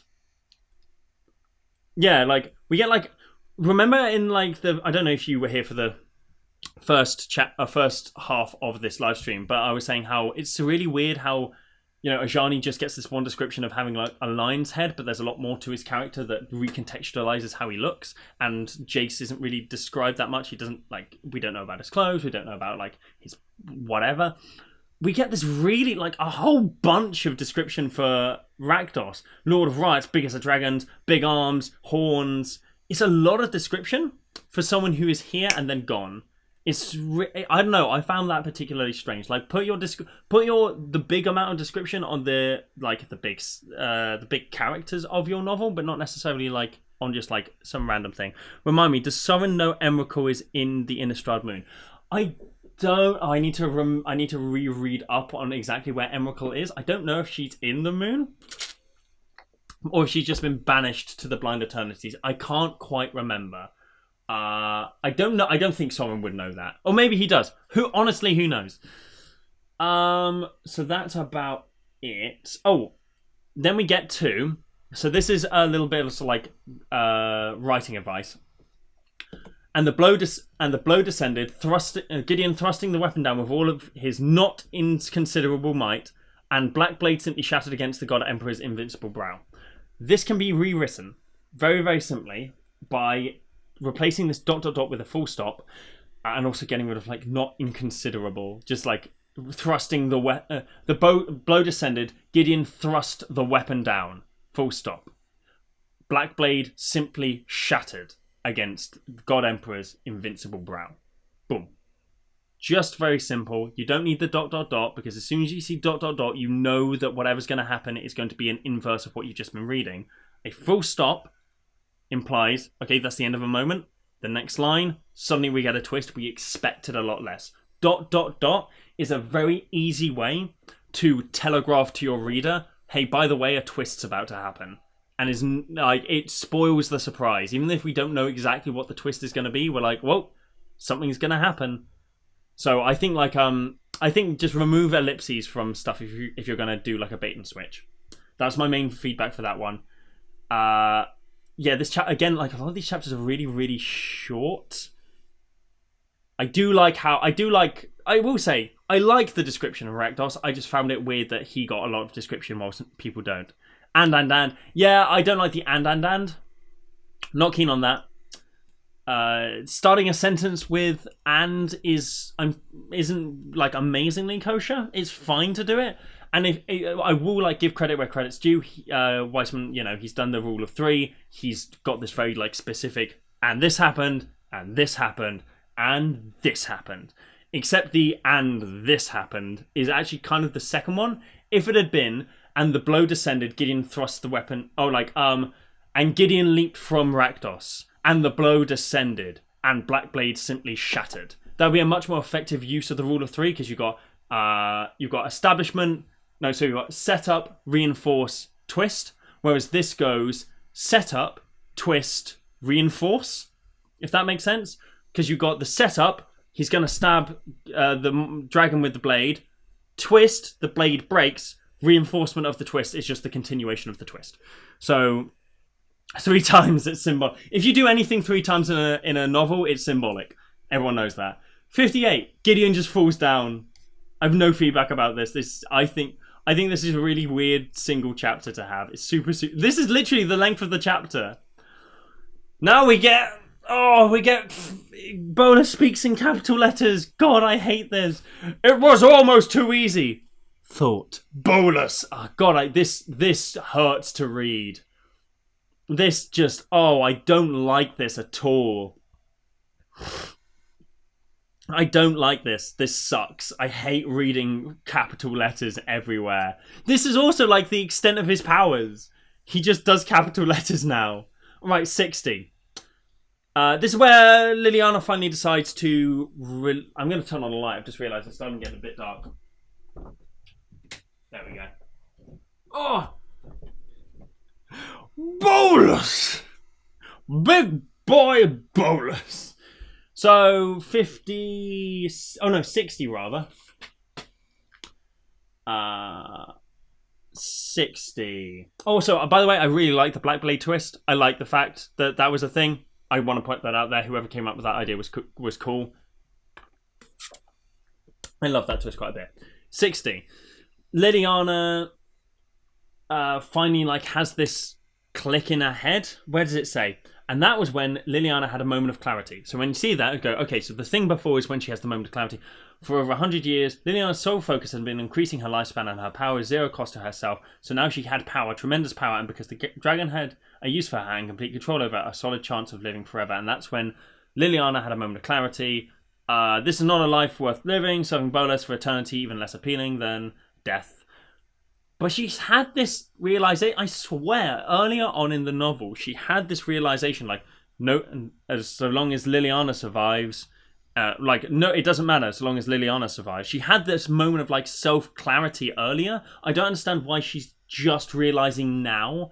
Because that was super, super early on. I'm pretty sure she had that when she was fighting, sending the Eternals out. I can't look for it now because I will lose my place and it will take me a year to find. Actually, no, hang on. It's around about there.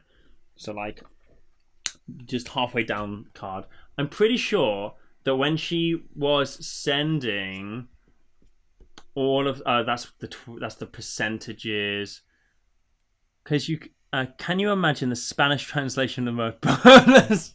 I know what bolus means in Spanish. That's quite funny. Balls. It's balls, right? It is balls in Spanish. That's funny. So, where is the bit where Liliana's like, everyone can die as long as Liliana Vess lives. She has this moment of clarity in one of the first moments of the book. And now it's saying, back in down in chapter 20, not 20, like 60, 57, that's before then. Whoops, spoilers. She now has this realization in her head. Yeah, she now has this realization that, but living forever under bolus would suck. It's weird because she has this revelation beforehand. So yeah, I think this is I don't like this at all. I think this is a really weird way of setting up that click. I think if her seeing Gideon get killed, maybe her seeing her friend get supposedly like defeated or whatever, seeing him bleeding out on the floor, if that had been the click, I'd buy that more, because she's suddenly because that plays on her previous characterization of she used to not care about anyone, and now she's developed a little bit of caring for people. Suddenly she's decided, no, actually, enough is enough. These are my friends, and that's when she clicked, rather than her coming to the realization that she already came to in chapter 8. That's what I'd say on that one. Then, so she's thinking about all of this. She does it. She turns all the Eternals on Bolus. He's like, you bloody won't. I will bloody kill you. And then she calls him a flathead. Smashing, I guess. Bolus then goes to kill her. All of this I don't have too much of a problem with. I just hate Italics so much. I hate it so much. And then Gideon grabs her. I can't be the hero this time, Liliana, but you can. And has a really good moment where he passes on his vulnerability to her. Make it count. No, I was about to say, isn't that like a Private Ryan thing? But no, that's earn this. I'm pretty sure that was the like thing Tom Hanks said at the end of Saving Private Ryan, like, earn this. So I'm glad we don't have two World War II references in here. Anyway, we've then got Gideon dies. He goes to meet his ghost friends who are children. I'm pretty sure he says like they're... Yeah, so he wakes up, he's got covered on all these horrible scars. There was Drasus. He had been 3 years older than Gideon, and now frozen in time and unchanged, he looks so damn young. Is Gideon hanging out with a bunch of kids for eternity? Because that seems awkward. Imagine if you died, right? And all of your friends had died 20 years before you, and you turned up and you're like 50 years old, and you're like, no, 50 isn't that old, but like, no, okay, let's say they died. No, because he's like, what, late 30s now? So let's say that you're 30 years old and you die and all of your friends died when you were like 15, 16 or whatever. And you turn up in the afterlife and all of them are there and they're all 15 and 16. You're not the same people. It would be awkward. It would be weird, right? I don't know how like the afterlife would work. I'm sure it would be beef slap. I'm not sure how the like afterlife does work, but it's weird that they're all kids. It's weird that they're all like children, and that Gideon's not. Just because it's like if you, it's like when Anakin comes back as a Force ghost and he's young, but Ben Kenobi and Yoda are super old. Like, imagine hanging out with just like the young Anakin. It would just be kind of weird. It's like, oh, well, someone gets to be young. I have to be a crotchety old man for the rest of existence. Neat, I guess. Okay, so that's... I like the fact that he's at peace. Finally redeemed. I'd say he was redeemed before this. He did a lot of redeeming. He was redeemed. I like the fact that he thinks he's redeemed, though, at that point. Now, okay, so I normally have a problem with short chapters, but having this very short chapter following the Gideon death scene, I think works really, really, really well. I swear if this implies that Gideon is in the Theros underworld and he can be revived. I hope that Return to Theros he punches Gideon in the face.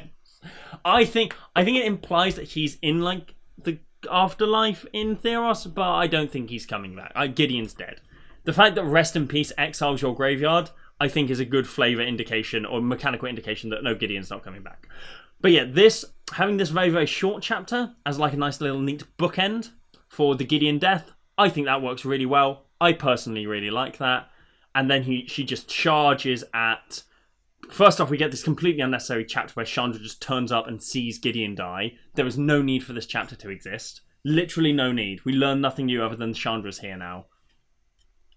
And then Nicol Bolas, he, like, the God Eternals come onto him. He's about to fight them.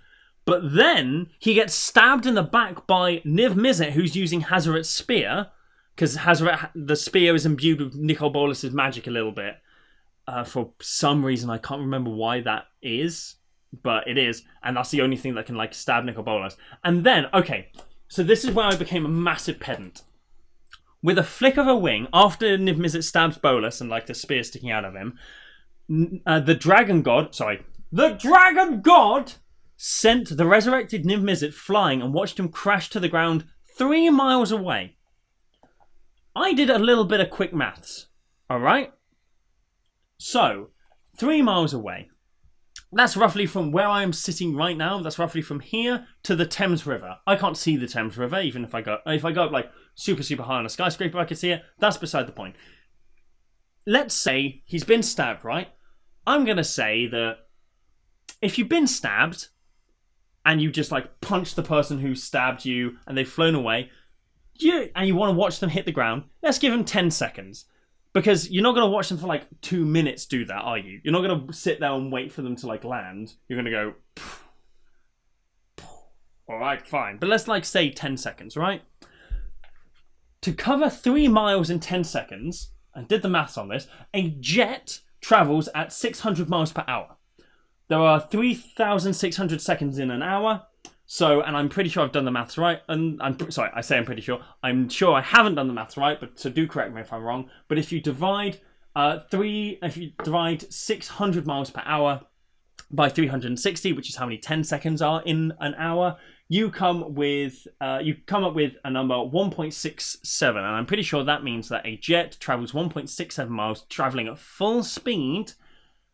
It travels 1.67 miles in 10 seconds. Which means that Niv Mizzet would have been having to travel at roughly 1,200 miles per hour to cover 3 miles in 10 seconds. And that's saying that, like, if that took him 10 seconds, it potentially took him a lot less time if Nicol Bolas is just looking and waiting for him to land. A D&D large red dragon is 2,700 pounds. That converts to 1,224.7 kilograms. So if you do force, which is mass times acceleration. So first off, we need to work out the acceleration, which is the velocity over the time. So time is 10 seconds. Velocity, if we take... Where is it? Where is this? Velocity... Oh, hang on, I have done this wrong. 1 second. It's 300 divided by... Hang on, I need to do this. I'm doing some maths. Right. I want to work out exactly what amount of force was practiced on Ugin at the moment that he got blasted out into bloody space. Then Bolas dies. We get bold.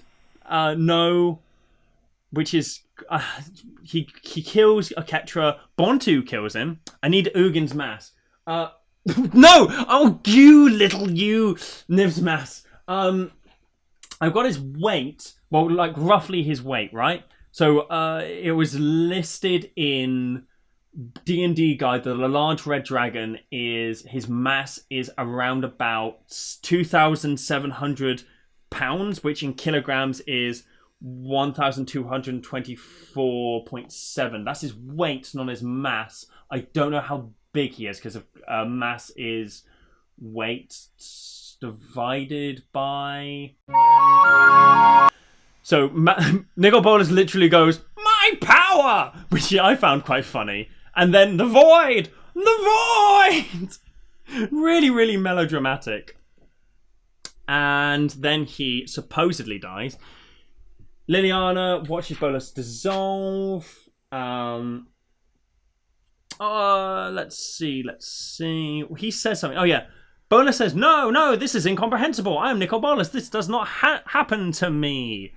So this is Jace doing his voice, because Ugin at that point had gone, hey, Jace, by the way, I need to, like, kidnap my brother, so just pretend that he's dead. And Jace went, okay, sure. So this is Jace doing his best Bolas impression, which is quite funny. They go, no, I am Nicol Bolas. This doesn't happen to me. It was a really funny, like, if you imagine Jace trying to, like, ad-lib that in his head. Although I will say that Jace doesn't give the call to, like, turn off the immortal sun until after Bolas is, like, completely gone. So how does Ugin get out of the plane? Not sure about that one. So I'm just seeing, like, because of the latency, I'm still seeing, like, all the mass questions. So that's quite fun. Okay, and now we get... So this is at the point he's dead. Now Jace goes. I've mentally contacted Saheeli, told her to turn off the immortal sun. She's working on doing that now. So the sun isn't down at this point. So the sun isn't down, right? But Ugin's already kidnapped Bolas. How did Ugin do that with the immortal sun up? Ugin uses his sexy powers. Incorrect! Wrong! Liliana leaves. She takes Bolas's gem. I like that Liliana is like, I've got to go. And she's going to be like a pseudo-antagonist in the future. I think that's quite fun. We're getting to the end. I don't remember Chandra fancying Gideon, but apparently that's a plot point. I was a bit in love with him once. I never told him. So Liliana is... I'm pretty sure Liliana's been bi. That's canon for a while now. But I don't remember her liking Gideon like that. I really don't remember it. And we also get this nice cute moment where she looks at... Oh, Nissa says, I love you too, Chandra. And Chandra whispers, I love you too, you know. And it's like, oh... Make them kiss, you cowards. So that's the ending of that subplot. I hope they actually like have a relationship after this. It would be nice. Everyone fancies Gideon. Fair play to the man, to be honest. And then people go around and like burn a bunch of stuff. Teo, we have a nice like... This act is really good. I have very little feedback for this act. It's really, really nicely tied up. Teo has this really cool moment where he's like... A cute moment, rather, where... what's her name? Kaya takes her Planeswalker oath. Oath of the Gatewatch, rather. Where are we? I can't find it. But Kaya takes the Planeswalker oath. A Planeswalker oath of the Gatewatch. And Teo's like, oh, I'd take it too, because I think I'm a good guy, but I don't think anyone wants me in the Gatewatch.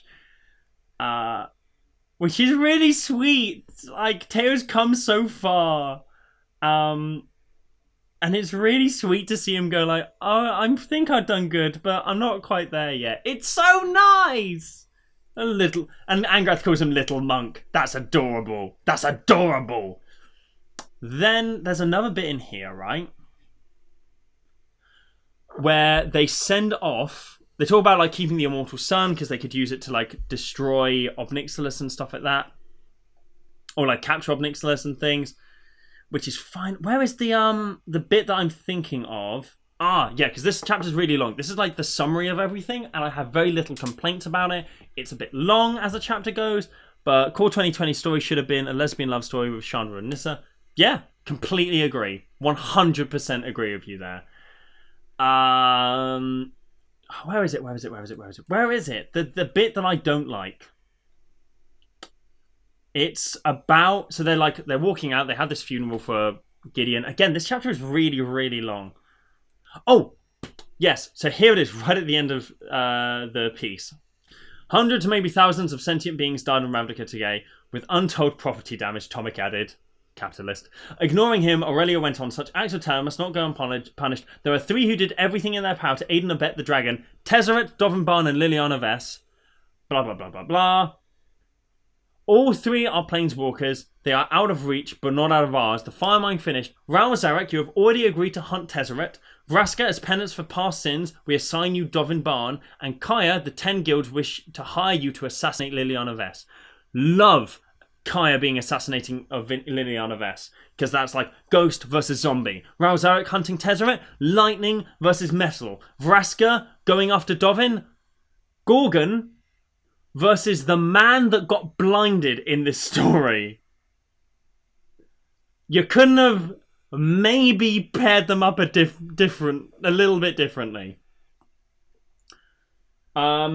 Finally, I know we're rushing through these, but I don't want to take up too much time, and I do want to upload this at some point. Finally, we have Ugin. This is revealing that Ugin told Jace, "Don't." Oh, we got our 6th use of. Oh no, this is still telepathy. Ugin revealing to Jace, by the way, I'm kidnapping Ugin. Nicole, please just let me do it. Physically and mentally, Jace sat down on the Broken Ground Plaza as the first 2 dragons. As first the 2 dragons, and then Liliana planeswalked away. Hang on, 1 second. The Spirit Dragon was ready, so Jace reached out and hang on. By the time the invisible Ugin had rendered the invisible and weakened Bolas unconscious, the Spirit Dragon was ready, so Jace had reached out to telepathically to Saheeli Rai, instructing her to shut down the Immortal Sun. She did not question the order. Okay, no, fair play. Completely missed this sentence when I first did this. They are able to get off the plane. Completely missed that sentence on my first read through. Credit where credit's due. I still think it's weird that Nicole Bolas and Ugin are just kind of invisible, hanging out low. That's strange. And then Nissa and Chandra, they walk down the aisle. Hopefully someday. Finally, chapter 69. Nice. The Spirit Dragon and his dragon brother stared at each other in silence. We finally get back to Bolas' meditation realm. Bolas doesn't have a name anymore. He's got his horn orb. He's taken out. And finally... Oh, everything turned black. That means that my computer is saying, please go to sleep, you idiot. We have this, we have the moral of the story. You're not in any position to issue demands still. My plan was perfect. I know what you're doing, but oh, Hen, where is it? Where is the bit? Where's the moral? I know that there is a moral of this story. Hang on. You're so much. Oh yeah, here it is. So Ugin explains to Bolas why he failed, because the Fire Mine was neither an Elder Dragon or a Planeswalker. You had so much contempt for Niv Mizzet. You didn't track his spirit after killing him, but Niv was still a powerful ancient dragon. Second, you may protect yourself from the Black Blade, but it never even occurred to you to protect yourself from Hazoret's spear, whereas that was a weapon you had fought yourself using without giving a moment's thought the tiniest bit of your own essence. I have no idea why you decided to do that. And the biggest misstep, the way you underestimated the Planeswalkers, their power and their resolve, their capacity for sacrifice, their willingness to do anything to defy you. So the main takeaway from this book is Bolas is arrogant. His arrogance was his downfall. He believed himself better than everybody else, and as a result didn't take things seriously. So the moral of the story is, don't be an arrogant dickhead, and trust that people, if you are going to be doing that, trust in the people who are going to defy you. Which is a fine moral to have. But I have no idea why we went back at this last moment to all the theatre imagery. There's no reason for it. There's no theatre imagery throughout the entire rest of the book. And so the fact that it ends with the curtain has fallen in the coda, which is, again, something that you see in theatre and orchestra and stuff like that, it's just frustrating. Overall, we've now reached the end of the book. This was my big in-depth talking about the book all the way through. I hope you guys enjoyed it. It's been a really, really long one. I'm so sweaty. I am immediately going to go for a shower after this.